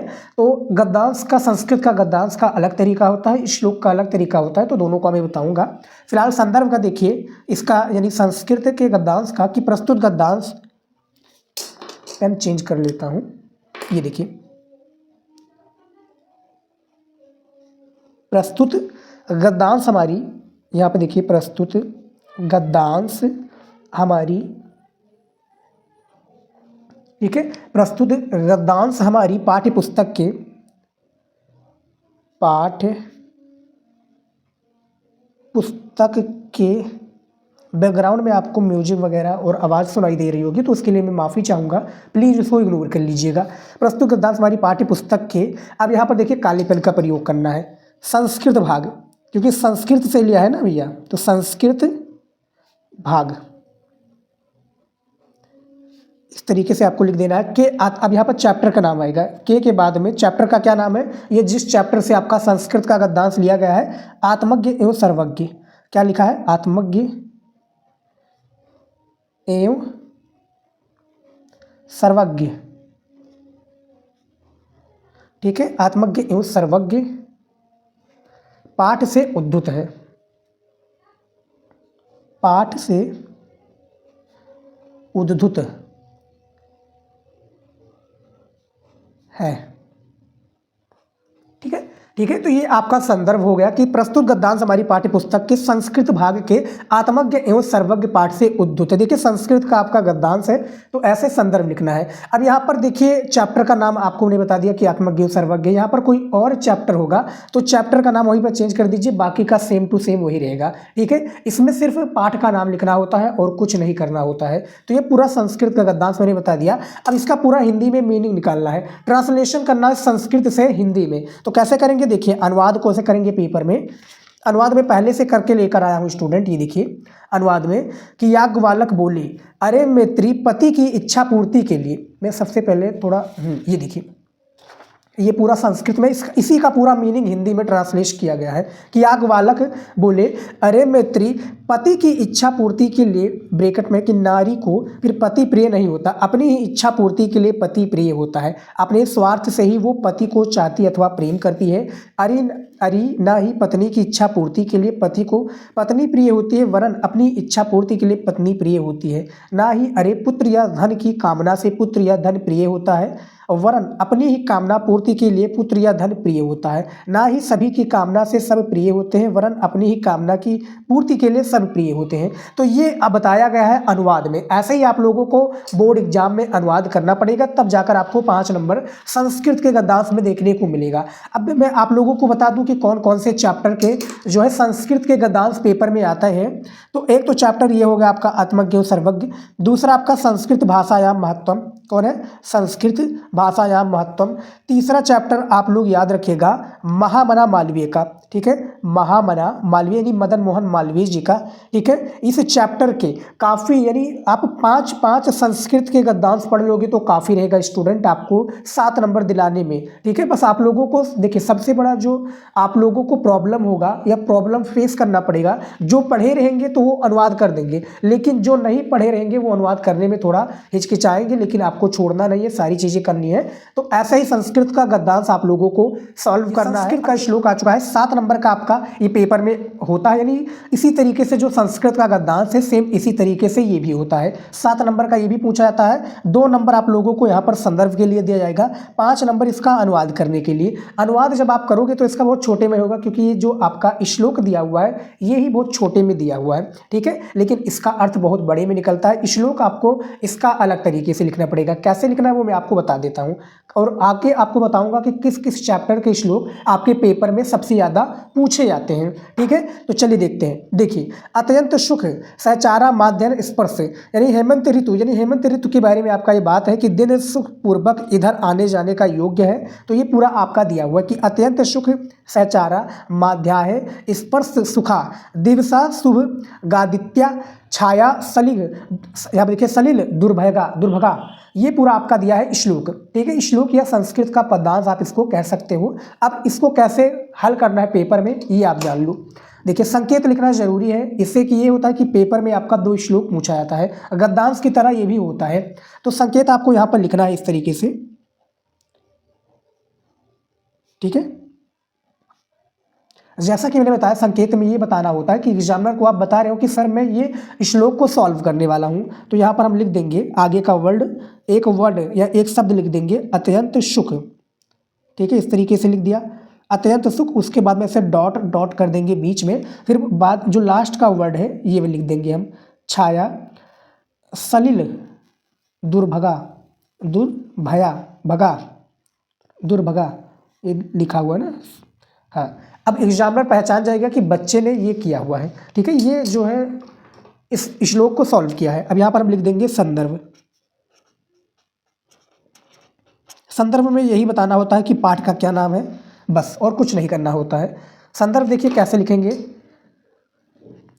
देखिए अलग अलग तरीका होता है संदर्भ लिखने का, ये आप लोग याद रखिए। ये नहीं कि श्लोक का आप मतलब संस्कृत का जो गद्यांश का था वही यहाँ पर पेस्ट नहीं कर सकते, यहाँ पर अलग तरीका है। कैसे, ये देखिए, ये श्लोक हमारी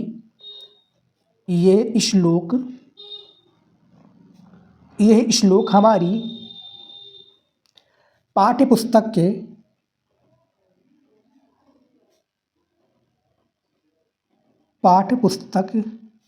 के अब यहाँ पर काले पेन का प्रयोग करना है और क्या लिखना है, संस्कृत। देखिए, संस्कृत दीर्घ दिशका, ठीक है, ये हो गया। उसके बाद में लिखेंगे के, अब चैप्टर का नाम लिखेंगे। चैप्टर का क्या नाम है, ऋतु वर्णनम, यानी जो श्लोक लिए लिया गया है चैप्टर का नाम है ऋतु वर्णनम, ठीक है, याद रखिएगा ऋतु वर्णनम। इसको हम इन्वर्टेड कामा के अंदर कर देंगे। पाठ क्या लिखेंगे, ठीक है, ऋतु वर्णनम पाठ के हेमंत शीर्षक से,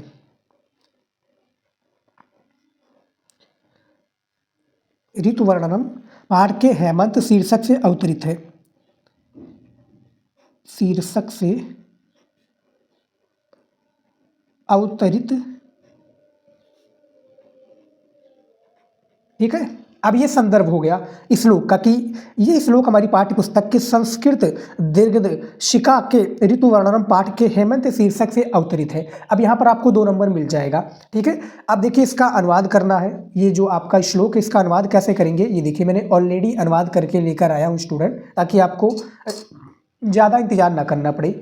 देखिए, हेमंत ऋतु के ब्रैकेट में ना, हेमंत ऋतु के दिन सुखपूर्वक इधर आने जाने के योग्य हैं, माध्या धूप के स्पर्श से सुखदायक है। ये सूर्य के कारण, देखिए सूर्य के कारण सुखकर किंतु छाया और जल के कारण कष्टप्रद है। भाव यह है कि शीतकाल में दिन में कहीं आना जाना अच्छा लगता है, क्योंकि धूप का स्पर्श सुखकर होता है। इन दिनों में सूर्य की धूप में रहना बहुत अच्छा लगता है, किंतु शीतलता के कारण छाया और जल कष्टप्रद लगते हैं। यानी अभी ठंडी का वो चल रहा है, महीना चल रहा है। ठीक है, लगभग ये ठंडी आपका कब से, अक्टूबर से स्टार्ट होकर ये मार्च में जाकर ख़त्म होता है। ठीक है, और नवंबर और जो नवंबर दिसंबर, खासकर दिसंबर और जनवरी वाला महीना सबसे ज़्यादा ठंड वाला होता है। इसमें क्या है, जब आप धूप में बाहर निकलते हो तो वो हमें क्या है, अच्छा लगता है, धूप में निकलना अच्छा लगता है। और जो है जब छाया में रहते हैं तो वो क्या है, ठंडी वाला पूरा माहौल बना देता है। तो यही बताया गया है। और चैप्टर का जो नाम है ऋतु वर्णनम, बहुत ही काफ़ी इंपॉर्टेंट चैप्टर है आपका। साहित्यिक हिंदी में ये काफ़ी आपका नया चैप्टर ऐड हुआ है 2023 के सिलेबस में। इसके ऋतु वर्णनम के हेमंत पाठ से लिया गया है। तो ये पूरा मैंने श्लोक बता दिया। श्लोक में करना कुछ नहीं है, बस आप लोगों को इसका श्लोक यानी संदर्भ बता देना है और इसका पूरा आपको अनुवाद कर देना है। अनुवाद में यही हिंदी पूरा मीनिंग बता दीजिए, बस और कुछ नहीं है। मीनिंग आप लोगों को निकालना है, इसका पूरा अनुवाद करना है हिंदी में। अब चैप्टर का नाम जान लो कि कौन कौन से चैप्टर इंपॉर्टेंट है जो आपके पेपर में इससे श्लोक पूछे जाते हैं। पहला तो आपका ऋतु वर्णनम, दूसरा आप लोग इसमें सुभाषित रत्नान, सुभाषित रत्नानी। ठीक है, ये चैप्टर तो आप समझ लीजिए कि इससे कि आएगा ही आएगा, एक कंफर्म है। 2 दिया होता है तो इसमें तो एक आएगा ही आएगा। और तीसरा चैप्टर एक और कर लीजिए, दूत वाक्यम। ठीक है, दूत वाक्यम। तो ये 3 चैप्टर के 5 यानी सुभाषित रत्नान चैप्टर से आप सारे पढ़ लोगे तो कोई आपका बेकार नहीं जाएगा कि एक तो आएगा, ये कंफर्म है, क्योंकि इससे हर साल पेपर में एक ना एक देखने को मिल जाता है श्लोक। तो फिलहाल मैंने आप लोगों को बता दिया कौन कौन से इंपॉर्टेंट है श्लोक, और श्लोक को भी सॉल्व करने का तरीका बता दिया है। अनुवाद कैसे करना है ये भी मैंने आप लोगों को बता दिया है। आप लोगों को ज़्यादा से ज़्यादा पढ़ना है और अनुवाद करने के बारे में ध्यान देना है। संस्कृत का श्लोक 7 नंबर का होता है और आप लोगों का 7 नंबर बिल्कुल पक्का हो जाएगा, घबराना नहीं है। सारी चीज़ें मैं आप लोगों को बताऊँगा, ऐसे ही आप लोगों को श्लोक लिखना है, देख लीजिए। और देखिए श्लोक आपका मान लीजिए कि सुभाषित रत्नान का आ जाता है, तो यहाँ पर आप सुभाषित रत्नान पाठ से या सुभाषित रत्नान शीर्षक से अवतरित है, हेमंत तब नहीं लिखेंगे क्योंकि ये इसका एक अंग है, ये आप समझ लीजिए। बाकी का पूरा श्लोक यानी संदर्भ ऐसे ही रहेगा। तो ये मैंने आप लोगों को बता दिया है कि कैसे संस्कृत का श्लोक जो है सॉल्व करना है। स्टूडेंट, रस आ चुका है, जो कि रस आपका 2 नंबर का पेपर में हर साल आता है। रस हो गया, छंद हो गया, अलंकार, ये 2 नंबर का हर साल पेपर में पूछा जाता है। एक आपको परिभाषा और एक आपको उदाहरण लिखना होता है। और उसी में से रस में से जो सबसे पॉपुलर रस है, यानी सबसे ज़्यादा पूछे जाने वाला रस है, वो करुण रस है। इस वीडियो में मैं करुण रस के बारे में आपको बताऊंगा। देखिए, करुण रस जो है इसका स्थायी भाव शोक है। शोक नामक स्थायी भाव विभाव, अनुभाव एवं संचारी भाव में संयोग करता है, तब करुण रस की निष्पत्ति होती है। ये इसका परिभाषा है। अब देखिए उदाहरण कैसे लिखेंगे, बहुत ही सिंपल सा इसका परिभाषा है। आप लोग सोच रहे होंगे कि बहुत कठिन है याद करना, मैं आप लोगों को बताऊं, क्लास मैंने 9th में याद किया था और अभी तक मुझको याद है। ठीक है, रस हो गया, वो चाहे छंद हो गया, वो चाहे अलंकार हो, तो इसमें करुण रस जो है काफ़ी ज़्यादा महत्वपूर्ण है, पेपर में आता है और इस बार भी पेपर में आएगा परिभाषा और उदाहरण के लिए। 2 नंबर का होता है स्टूडेंट। 1 नंबर में बात करूं तो आपको परिभाषा का लिए दिया जाता है, जो आपने परिभाषा दिया है, और 1 नंबर दिया जाएगा उदाहरण। तो उदाहरण इसका कई है, एक मणि खोयो भुजंग से जन्नी, और एक है जथा पंख बिन खग अतदीना, फन कविवर कर हीना, और असमम जीवन बंद बिन तो ही जो जड़ देव ज्यामन मोही। तो मैं एक अलग तरीके का लिखूंगा, बहुत ही सिंपल सा उदाहरण है। 1 नंबर इसमें भी दिया जाएगा। देखिए मणि खोयो, क्या लिखेंगे, मणि खोयो भुजंग सी जन्नी, भुजंग। राइटिंग मेरी अच्छी नहीं, लेकिन पेपर में आप लोग जरूर राइटिंग अच्छी से लिखिएगा। भुजंग सी जननी, सॉरी गलत हो गया थोड़ा यहाँ पर हम चेंजेस कर लेते हैं। ठीक है, ठीक है स्टूडेंट, पेपर में भी ऐसे गलत हो सकता है, लेकिन पेपर में प्लीज़ आप लोग गलती मत कीजिएगा। यहाँ पर मुझसे गलती हो गई है। ठीक है, जननी, उसके बाद में क्या लिखेंगे, फंसा पटक रही थी शीश, फंसा पटक, फंसा पटक रही, फंसा पटक रही थी शीश। मड़ी खोयो भुजंग सी जननी, फंसा पटक रही थी शीश, और अंधी आज बनाकर मुझको, अंधी आज बनाकर मुझको, अंधी आज बनाकर मुझको, मुझको क्या न्याय, क्या न्याय किया तुमने, तुमने जगदीश। ठीक है, ये इसका जो है उदाहरण है कि मणि खोयो भुजंग सी जननी, फंसा पटक रही थी शीश, और अंधी आज बनाकर मुझको क्या न्याय किया तुमने जगदीश। तो इसका उदाहरण है, बहुत सिंपल सा होता है और कुछ आपको लिखने की ज़रूरत नहीं, स्पष्टीकरण वगैरह कुछ भी आपको लिखने की नहीं ज़रूरत है। करुण रस बस आप इतना ही लिख दीजिए। इसका स्थायी भाव याद रखिएगा, शोक है। ठीक है, हास रस का हास है और भयानक रस का आपका रौद्र है। इसी तरीके से जो है स्थायी भाव काफ़ी इंपॉर्टेंट होता है। रस में मैंने आप लोगों को परिभाषा बताया है और इसका उदाहरण बताया है। उदाहरण मेरे पास 2 याद है, लेकिन आप याद कीजिएगा, छोटा सा ही है, 2 नंबर आपको देकर चला जाएगा। हालांकि पेपर में मैं बात करूं रस में तो 2 रस पूछे जाते हैं। जैसे मान लीजिए कि करुण रस पूछा गया तो करुण रस अथवा इस तरीके से पूछा जाएगा पेपर में। आप लोग हमारी मॉडल पेपर का वीडियो देखते होंगे तो आपको पता होगा, मैंने पेपर में दिखाया था कि करुण रस अथवा भयानक रस का परिभाषा और उदाहरण लिखिए। तो अथवा दिया जाता है तो दोनों में से किसी एक को करना है, जिससे कि आपको 2 नंबर कन्फर्म देखने को मिल जाएगा। तो देख लिया आपने, रस और जो है इसका उदाहरण, परिभाषा और उदाहरण मैंने बता दिया है। ठीक है, ये पूरा हिंदी व्याकरण का टॉपिक है और इंपॉर्टेंट टॉपिक मैं बता रहा हूँ। ठीक है, जिससे कि आप लोगों का 2-2 नंबर पक्का हो जाए। और एक 2-2 नंबर वाला काफ़ी स्टूडेंट छोड़ देते हैं, बहुत बड़ी गलती करते हैं। आपको ये गलतियां नहीं करनी है। कोई भी क्वेश्चन का आंसर लिखिए, छोड़िएगा मत। आ चुका है स्टूडेंट अलंकार। अलंकार की मैं बात करूं स्टूडेंट तो ये आपका 2 नंबर का पेपर में हर साल पूछा जाता है। ठीक है, अलंकार, रस छंद अलंकार। अब इसमें देखिए सबसे जो इंपॉर्टेंट आपका अलंकार है रूपक अलंकार। रूपक अलंकार का परिभाषा देखिए कि जहां उपमेय और उपमान में काल्पनिक आभेद आरोपित किया जाए वह रूपक अलंकार होता है। यानी बहुत ही सिंपल सा अलंकार है स्टूडेंट। इसमें उत्प्रेक्षा अलंकार, यमक अलंकार और जो है एक आपका अनुप्रियास अलंकार, ये 4 अलंकार इंपॉर्टेंट होते हैं, लेकिन जो सबसे ज़्यादा पूछा जाता है रूपक अलंकार। ठीक है, और भी मैंने अलंकार के ऊपर वीडियो बना दिया है, यानी रस छंद अलंकार के ऊपर, तो वो वीडियो आप देख लीजिएगा, यूट्यूब पर सर्च करोगे मिल जाएगा, या हमारे चैनल पर विजिट करोगे तो वो मिल जाएगा। फिलहाल मैं अलंकार को बता रहा हूँ, जो इंपॉर्टेंट अलंकार है, पेपर में हर साल आता है स्टूडेंट, रूपक अलंकार। इसका परिभाषा देखिए, इसका उदाहरण कैसे लिखना है ये आप लोगों को मैं तरीका बता देता हूँ। 1 नंबर परिभाषा का, 1 नंबर उदाहरण का दिया जाएगा। इसका उदाहरण देखिए कि गिरा अनिल, गिरा अनिल मुख पंकज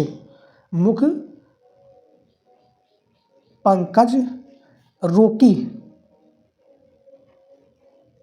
ठीक है, उसके बाद में क्या लिखेंगे, प्रकट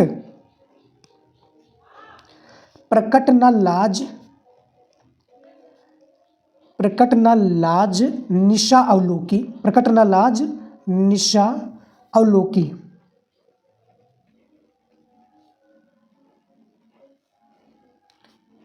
ठीक है, तो ये इसका उदाहरण है। उदाहरण मेरे पास और एक याद है मुझे, जो है उदगरी मंच पर रघुवर वाल पतंग, और बिकसे संत सरोज सब हर्षे लोचन भ्रंग। और एक और इसका उदाहरण है रूपक अलंकार का कि चरण कमल बंदो हर राई। यानी सिंपल सा ये, चरण कमल बंदो हर राई। तो कई सारे उदाहरण स्टूडेंट आपको आता है तो लिख दीजिएगा, हालांकि एक ही उदाहरण लिखिएगा और 2 नंबर आपको दिया जाएगा इसी के लिए। उदाहरण देख सकते हैं कि गिरा अनिल मुख पंकज रोकी, प्रकट न लाज निशा अवलोकी, और इसका ये परिभाषा है अलंकार का।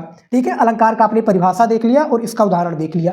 और भी मैंने अलंकार के ऊपर वीडियो बनाया है, चैनल पर देख लीजिएगा। फिलहाल आपका पेपर में 2 नंबर का आता है, 1 नंबर परिभाषा का, 1 नंबर उदाहरण का मैंने आपको बता दिया है। अब देख लेते हैं जो अगला है आपका छंद। अगला जो टॉपिक कौन सा है वो है छंद है। छंद के बारे में भी देख लेते हैं। ये देखिए छंद के बारे में आपका टॉपिक आ चुका है स्टूडेंट, 2 नंबर का, ये भी आपका पेपर में आता है। छंद में जो सबसे ज़्यादा इंपॉर्टेंट है वो है चौपाई। देखिए वैसे देखा जाए तो चौपाई, दोहा, रोला, सोरठा ये इंपॉर्टेंट है, लेकिन चौपाई उसमें सबसे ज़्यादा पूछे जाने वाला इंपॉर्टेंट छंद है, 2 नंबर का पूछा जाता है। तो इसका चलिए परिभाषा और इसका उदाहरण देख लेते हैं। मात्रा इसमें लगाना होता है। देखिए इसका परिभाषा देखिए कि चौपाई छंद में 4 चरण होते हैं। चौपाई छंद में 4 चरण होते हैं। इसके प्रत्येक चरण में 16-16 मात्राएं तथा अंत में 2 गुरु वर्ण होते हैं। यानी मात्रा लगाकर आपको ये उदाहरण को हम समझाएंगे, ठीक है। इसमें बेसिकली होता क्या है चौपाई में, यानी छंद में बात करूं तो इसमें जो उदाहरण होता है उदाहरण के ऊपर ही पूरा परिभाषा दिया होता है। इसका उदाहरण देखिए, मैं लिख कर लेकर आया हूं उदाहरण कि शिशु सब राम, क्या लिखा है कि शिशु सब राम प्रेम बस जाने, प्रीत समेत निकेत बखाने, और निज निज रुचि सब ले ही बुलाई, सहत स्नेह राम दुई भाई। तो ये पूरा है उदाहरण। अब इसमें देखिए चौपाई में देखिए क्या दिया हुआ है कि चौपाई छंद में 4 चरण होते हैं। इसके प्रत्येक चरण में 16-16 मात्राएं तथा अंत में 2 गुण होते हैं। यानी इसके हर एक चरण में यानी आपको 16, यानी यहाँ तक आपका एक चरण कंप्लीट हो जाता है। तो इसके 4 चरण हैं, हर एक चरण में 16-16 मात्राएं देखने को मिलेंगी। और जो अंत में जैसे यहाँ पर है, यहाँ पर है, यहाँ पर है, यहाँ पर, तो 2 गुरु वर्ण होता है। तो मैं आपको मात्रा लगाना सिखा देता हूँ और आगे आपको बताऊँगा कैसे लगाना है, आपको बोर्ड एग्जाम में कैसे सारी चीज़ें करनी रहेंगी। ये देखिए सबसे पहले आपको उदाहरण याद होना चाहिए, ये काफ़ी इंपॉर्टेंट है। तो देखिए 1 2, तो ये 1 2 करके माना जाएगा, यानी एक एक करके माना जाएगा क्योंकि एक एक है। आगे आपको बताऊंगा मैं कैसे आपका होगा पूरा। यहाँ पर देखिए 2 मात्रा है, तो ये यस वाला जो सिंबल है ना, एस वाला, ये 2 माना आएगा मात्रा। उसके बाद में देखिए मैं मात्रा लगा देता हूँ स्टूडेंट, फिर आपको सारी चीज़ें बताऊंगा कैसे आपको करना है। ये लास्ट में 2 गुरुवर्ण हो गया। गुरुवर्ण यही होता है स्टूडेंट जो लास्ट में लगता है। फिर उसके बाद में देखिए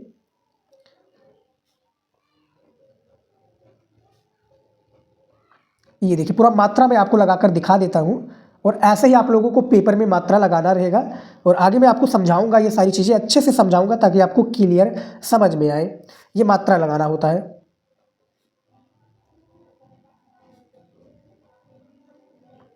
ठीक है, और ये देखिए 1 2 3, फिर 1 2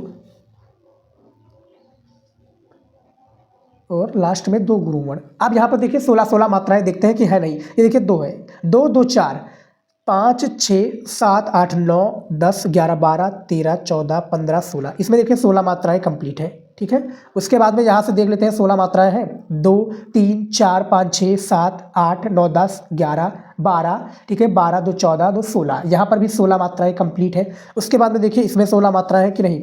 देखिए 2 2 4 5 6 7 8 9 10 11 12 13 14 15 16। यहाँ पर भी 16 मात्राएं कंप्लीट है। 1 2 3 4 5 6 7 8 9 10 11 12 2 14 2 16। यानी हर एक चरण में आपको 16-16 मात्राएं देखने को मिलेंगी। अब यहाँ पर जो परिभाषा में दिया हुआ था कि लास्ट में जो 2 गुरु वर्ण होते हैं वो क्या होता है।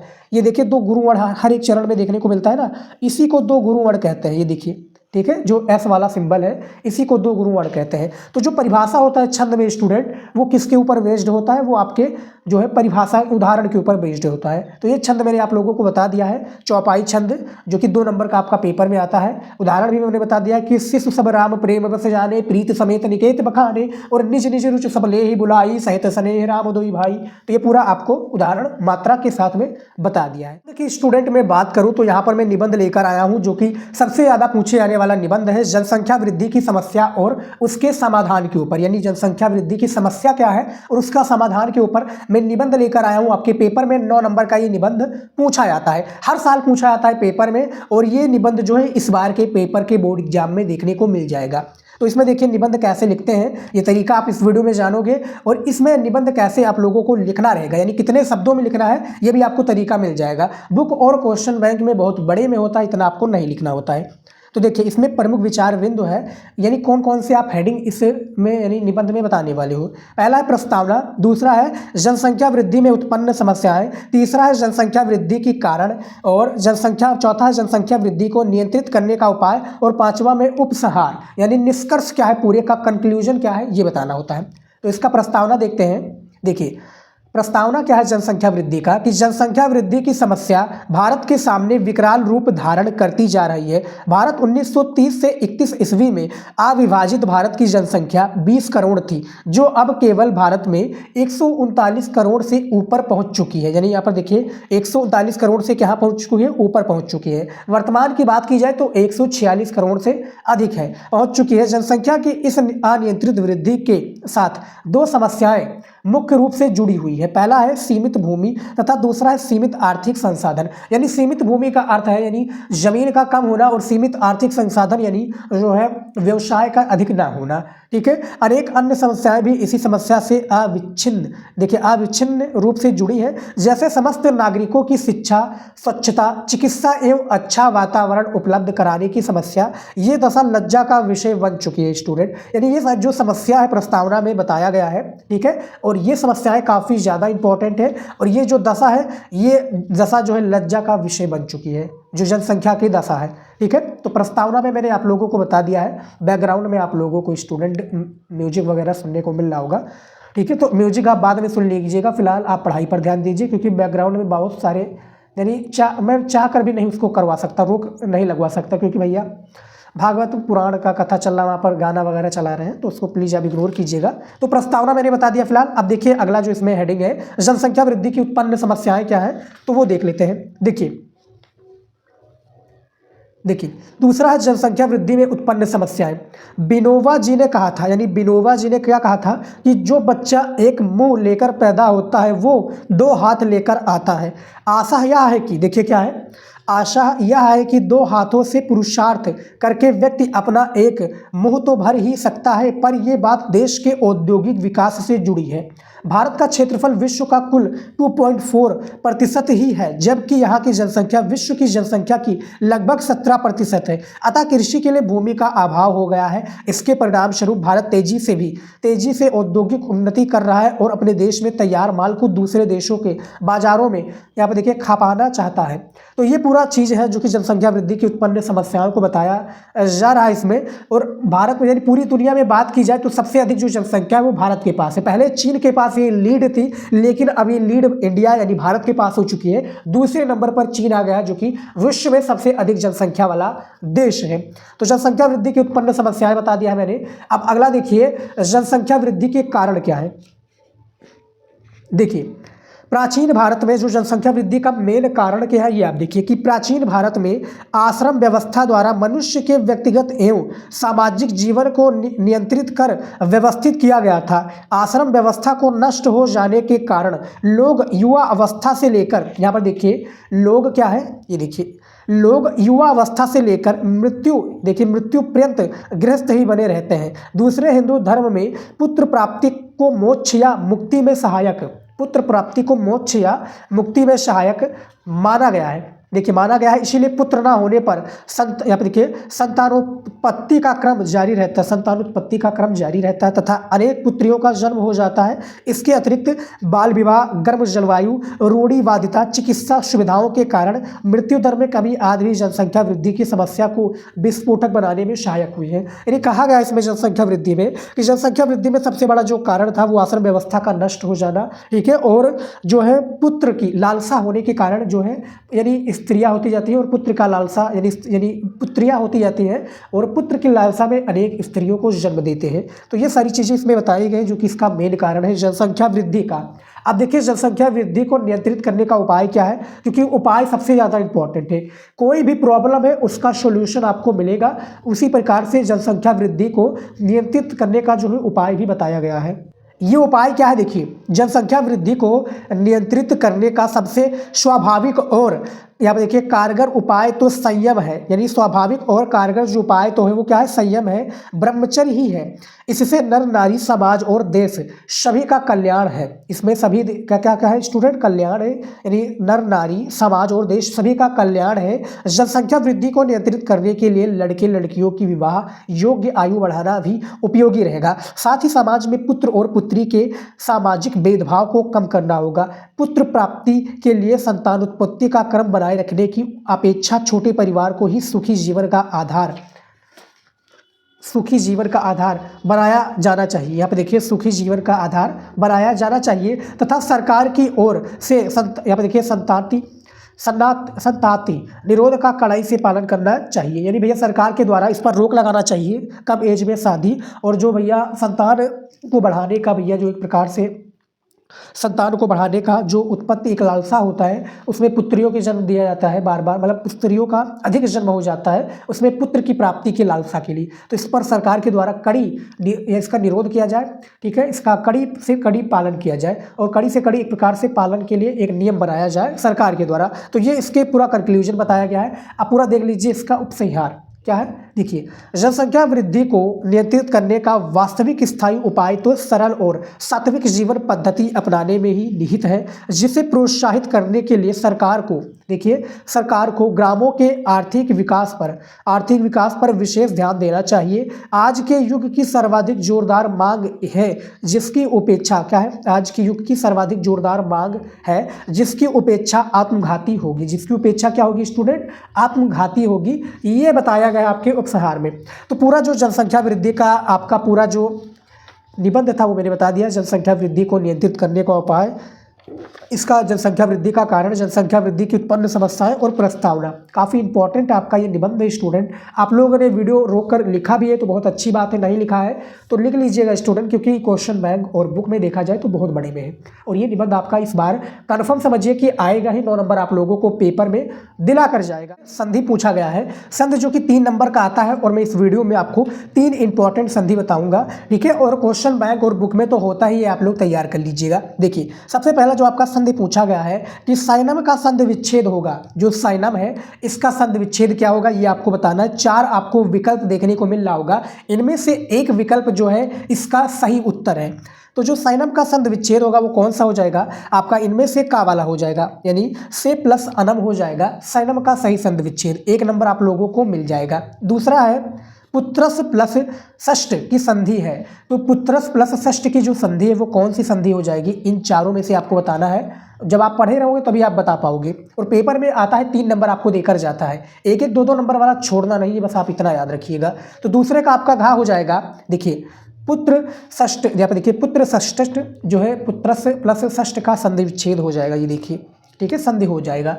उसके बाद में तीसरा देखिए कि भवत शब्द का संधि विच्छेद हो जाएगा। इनमें से भवत जो है शब्द का संधि विच्छेद क्या हो जाएगी, तो भो प्लस अति हो जाएगा, भो प्लस अति हो जाएगा, भव प्लस अति हो जाएगा, या भ प्लस वति हो जाएगा। इनमें से भवत शब्द का सही संधि विच्छेद क्या हो जाएगा स्टूडेंट, आपको पता है तो नीचे कॉमेंट में बताइएगा, नहीं पता है तो मैं तो बताऊंगा भैया। तो तीसरे का आपका का हो जाएगा, भो प्लस अति हो जाएगा, भवत का सही संधि विच्छेद, ठीक है। आपके पेपर में आपके बात करूँ तो मैं 3 नंबर का होता है, 1-1 नंबर का 3 संधि होता है और आप लोगों के लिए काफ़ी इंपॉर्टेंट है, जिससे कि आप लोगों को 3 नंबर देखने को मिल जाएगा। इसीलिए ज़्यादा से ज़्यादा संधि पर भी आप ध्यान दीजिए। आपके क्वेश्चन बैंक नहीं लिया है तो ले लीजिएगा, या बुक में आपके जो है बुक होगा उसमें तो आप लोगों ने देखा होगा ना, उसमें संधि दिए होते हैं, उसमें बहुविकल्पीय के रूप में दिया होता है। तो जो आपके क्वेश्चन बैंक में दिया होता है ऑलमोस्ट उसी से पूछे जाते हैं, बाहरी नहीं होता है। तो उसको सारे को पढ़ लीजिए। लगभग आप 50, मैं बात करूँ 50 संधि को पढ़ लेते हो तो आपका 3 नंबर पक्का है, कोई भी नहीं काट सकता, ये आप याद रखिएगा। समास भी आपका जो है 2 नंबर का आता है। देखिए, समास आपके पेपर में 2 नंबर का पूछा था और 2 नंबर इस वीडियो में पक्का हो जाएगा। देखिए, सबसे पहला है आपका, इसमें कौन सा समास है मैं आगे आपको, देखिए, एक होता है समास विग्रह करना और एक होता है समास के बारे में डायरेक्ट उसका नाम बता देना, यानी कौन सा समास है, तो वो दोनों मैं इस वीडियो में बताऊंगा। देखिए, नीलगाय में समास कौन सा हो जाएगा, क्या अव्ययभाव है, कर्मधारण है, द्विगु है या द्वंद्व है। तो नीलगाय में जो समास हो जाएगा वो आपका कौन सा हो जाएगा, खा हो जाएगा, कर्मधारण समास हो जाएगा। पहले का खा ऑप्शन आपका सही हो जाएगा, ठीक है स्टूडेंट। तो नीलगाय में समास मैंने बता दिया। दूसरा देखिए, सज्जन में समास है। तो दूसरा जो है सज्जन में जो समास है कौन सा है, अव्ययभाव, कर्मधारण, बहुव्रीहि या द्विगु। तो दूसरे का आपका जो राइट आंसर हो जाएगा वो आपका कौन सा हो जाएगा, ये हो जाएगा, खा हो जाएगा सर, हाँ, खा हो जाएगा, कर्मधारण समास है। यानी सज्जन में जो समास है वो कर्मधारण समास है।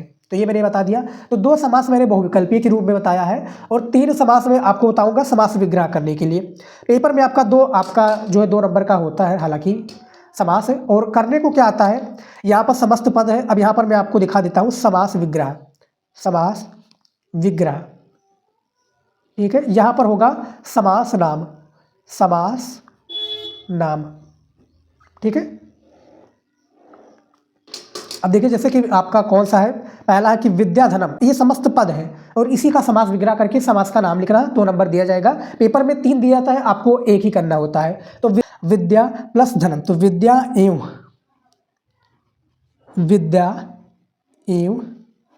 धनम, ठीक है, विद्या एवं धनम। इसका जो अब ये हमारा समास विग्रह हो गया। अब इसका जो समास का नाम है कर्मधारण, क्या नाम है, कर्मधारण, समास का नाम है कर्मधारण। फिर गदा हस्त, अब देखिए गदा हस्त का क्या हो जाएगा, गदा प्लस हस्त, यहाँ पर इस तरीके से हम लिखेंगे गदा, ठीक है, गदा हस्ते, गदा हस्ते, ये हो गया इसका। फिर गदा हस्ते यस्य, गदा हस्ते यस्य शाह, ये इसका समास विग्रह हो गया। समास का नाम इसका बहुव्रीहि समास हो जाएगा स्टूडेंट, बहुव्रीहि,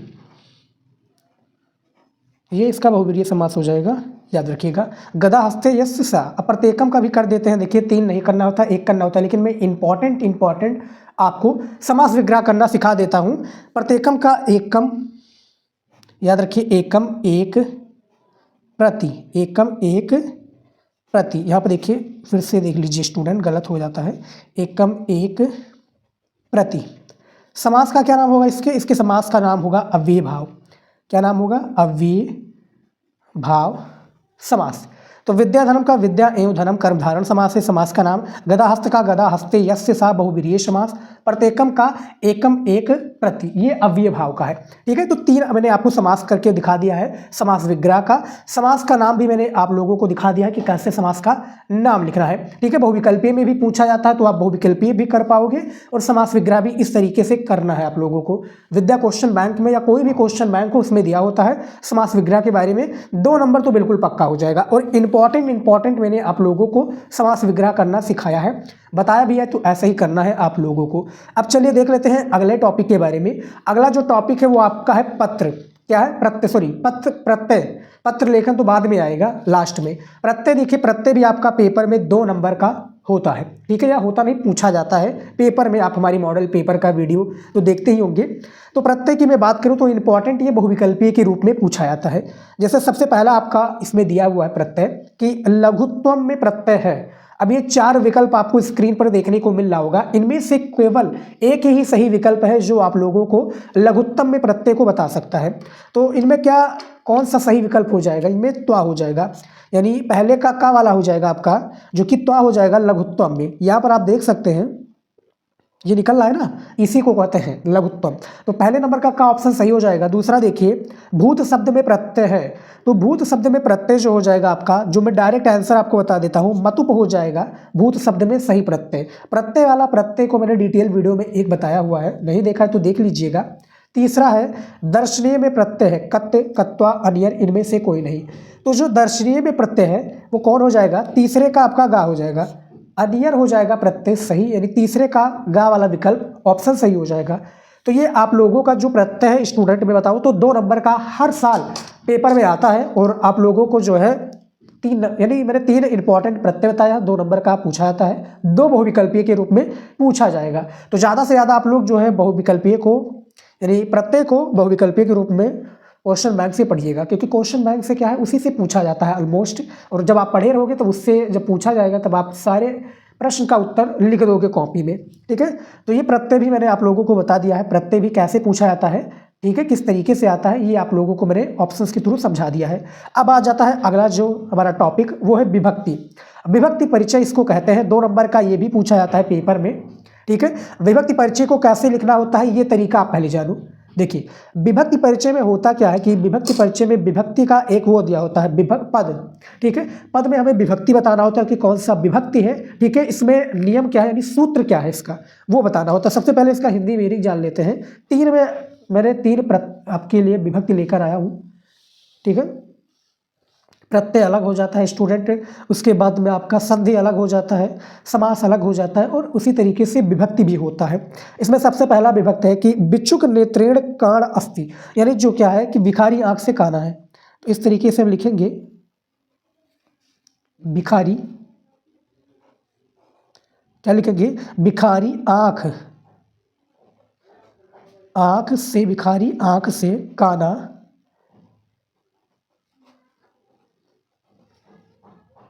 क्या लिखा है, भिखारी आंख से काना है। अब इसमें देखिए, ये मैंने आपको हिंदी इसका मीनिंग बता दिया।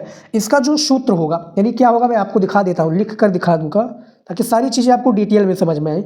इसका सूत्र यानी नियम क्या हो जाएगा, नियम इसका एड़ा विकारी, एड़ा एड़ा विकार, ये इसका क्या हो जाएगा, इसका सूत्र हो जाएगा। अब इसका विभक्ति देख लेते हैं, विभक्ति कौन सी होगी, पहली विभक्ति, द्वितीय या तृतीय, कौन सी विभक्ति होगी। तो इसमें जो विभक्ति होगी ये तृतीय विभक्ति हो जाएगी, तृतीय विभक्ति, इस तरीके से समझ लीजिए, ठीक है। अब यहाँ पर आप लोगों को 2 नंबर मिल जाएगा। पेपर में 3 दिया जाता है, करना एक ही रहता है, जिसमें आपको 2 नंबर दिया जाएगा जब आप इस तरीके से लिखोगे। हिंदी मीनिंग बता दिया, सूत्र बता दिया, एड़ा विकार है। इसमें विभक्ति कौन सी लगी है, यानी ये पद में तो तृतीय विभक्ति लगी हुई है। दूसरा देखिए कि गुरुणा सा शिष्य अपि अगच्छत, गुरुणा सा शिष्य अपि अगच्छत, तो इसमें क्या, गुरु के साथ शिष्य भी आता है, तो इसको हिंदी मीनिंग में हम लिख देंगे, गुरु के साथ शिष्य भी आता है, गुरु के साथ शिष्य भी आता है, ये लिख दिया। इसमें सूत्र लिख देंगे, सूत्र या नियम आप लोग कह लीजिए, मैं सूत्र ही कहता हूँ, ठीक है। इसका सूत्र जो हो जाएगा वो कौन सा हो जाएगा, सहयुक्ते सा प्रधाने, संयुक्ते सा प्रधाने, इसका विभक्ति हो जाएगा। इसमें विभक्ति कौन सी लगेगी, इसमें विभक्ति आपकी लगेगी तृतीया विभक्ति, इसमें भी तृतीया विभक्ति लगेगी, तृतीया विभक्ति, ठीक है। ये भी आपका कंप्लीट हो गया। अब अगला देख लेते हैं तीसरा कि उपाध्याय, यहाँ पे देखिए उपाध्यात अधिते, यानी उपाध्याय से पढ़ता है, तो इस तरीके से हम लिखेंगे, पहले नीले पेन से, उपाध्याय से पढ़ता है, ठीक है, उपाध्याय से पढ़ता है। इतना कंप्लीट हो गया। अब इसका हम देख लेते हैं नियम, यहाँ पर हम नियम लिख देते हैं सिंपल सा, ठीक है। नियम इसका क्या है, नियम इसका है, यहाँ पर देखिए, आँख्यों तो अयोगे, ये इसका नियम है। इसमें जो आपका विभक्ति लगेगी, इसमें विभक्त आपका पंचमी विभक्ति लगेगी, पंचमी, ठीक है, इसमें पंचमी विभक्ति लगेगी। तो ये 3 आपका प्रत्यय, मैंने आप लोगों को, सॉरी प्रत्यय नहीं विभक्ति बताया भैया, प्रत्यय का नाम आ रहा है बार बार। देखिए विभक्ति परिचय के बारे में बताया है हमने, 2 नंबर का पूछा था, हालांकि 3 पेपर में दिए जाते हैं, करना एक ही रहता है, एक ही उसके नियम के बारे में बताना है, एक इसके कौन सी विभक्ति लगी हुई है ये बताना होता है।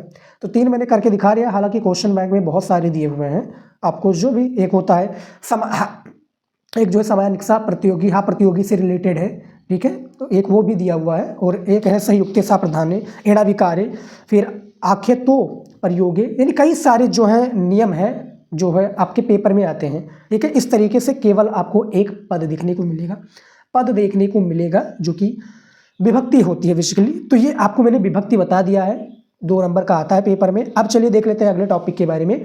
अगला जो टॉपिक है पत्र लेखन, लास्ट और आखिरी हमारा टॉपिक बचा हुआ है पत्र लेखन। देखिए स्टूडेंट, यहाँ पर आ चुका है पत्र लेखन। पत्र लेखन जो है 8 नंबर का आपका पेपर में पूछा जाता है, हर वर्ष पूछा जाता है 8 नंबर का।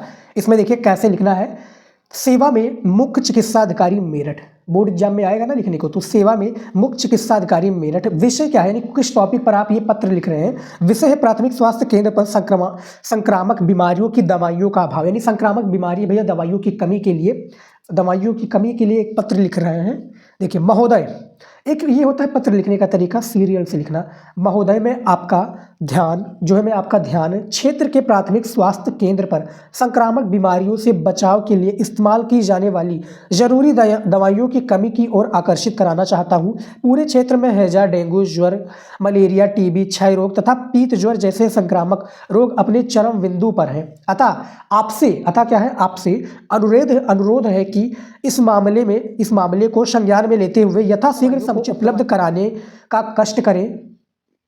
समुचित दवाइयों का यहाँ पर देखिए क्या दिया हुआ है कि अनुरोध किस मामले में संज्ञान लेते हुए यथाशीघ्र समुचित दवाइयों को उपलब्ध कराने का कष्ट करें ताकि पीड़ितों को जरूरी, यहाँ पर देखिए, ताकि पीड़ितों को जरूरी इलाज समय पर मिल सके और समय रहते स्वास्थ्य लाभ ले सके, समय रहते क्या स्वास्थ्य लाभ ले सके। उसके बाद में यहाँ पर देखिए क्या है, दिनांक हम लिखेंगे और धन्यवाद सहित उनको लिखेंगे भवदीय, जैसे कि मेरा नाम शिवम आर्या है वो लिख दिया, ठीक है। खैर नगर मेरठ, आप अपनी डिस्ट्रिक्ट का भी नाम लिख सकते हो, यानी जो भी डिस्ट्रिक्ट का नाम है वो आप लिख सकते हो, अपना नाम भी लिख सकते हो, कोई वो नहीं है कि भैया एग्जामिनर आपका नंबर यहाँ पर काट कर लेगा, तो ऐसा कुछ नहीं करना। देखिए कौन से पेन से, मैंने काले पेन से लिखा है दिनांक, भवदीय लिख दिया है। उसके बाद में देखिए पत्र लेखन में आपको मैं दिखा दूं, पत्र कभी भी लिखिए तो आपको क्या करना, सीरियल से लिखिए, यानी एक लाइनों में, ये नहीं कि अड़ग अड़ग टेढ़ा बेढ़ा लिख रहा है, एक लाइनों में कर लीजिए। इधर का टेढ़ा बेढ़ा रे चल जाएगा, लेकिन ये सेवा में मुख्य चिकित्सा अधिकारी महोदय, उसके बाद में ये सारी चीज़ें सीरियल से होनी चाहिए ताकि पढ़ने में कोई भी दिक्कत ना हो और अच्छा लगे देखने में, क्योंकि अच्छा लगेगा तभी नंबर आपको एग्जामिनर देगा। सारे इंपॉर्टेंट टॉपिक को मैंने आप सभी को बता दिया है। आई होप कि आप लोगों को सारा इंपॉर्टेंट वीडियो और उसके इंपॉर्टेंट क्वेश्चन समझ में आए होंगे, सारी चीज़ें आपको समझ में आई होंगी हिंदी का। तो वीडियो अच्छा लगा है तो क्या करना है आप लोगों को, देखिए थैंक्स फॉर वॉचिंग वीडियो के लिए सब्सक्राइब कर लीजिएगा Shivam study knowledge YouTube channel को, और लाइक प्लीज कर लीजिएगा, लाइक कॉमेंट करके बताइए किस टॉपिक पर चाहिए वीडियो, आपको शेयर करके अपने दोस्तों के पास शेयर कर दीजिए। फॉलो कर लीजिए हमें इंस्टाग्राम पर, नहीं किए तो शिवम स्टडी नॉलेज इंस्टाग्राम की आईडी है, यहाँ पर आप कोई भी डाउट वगैरह आप पूछना चाहते हैं या पर्सनली मुझसे कुछ पूछना चाहते हैं तो शिवम स्टडी नॉलेज ये हमारी इंस्टाग्राम की आईडी है, और टेलीग्राम भी ज्वाइन कर लीजिए, ठीक है, और फेसबुक पेज भी ज्वाइन कर लीजिए। यहाँ पर मैं फ्री पीडीएफ वगैरह और जो बोर्ड एग्जाम से रिलेटेड जानकारियाँ होती हैं वो मैं शेयर करता हूँ आप लोगों को, ठीक है।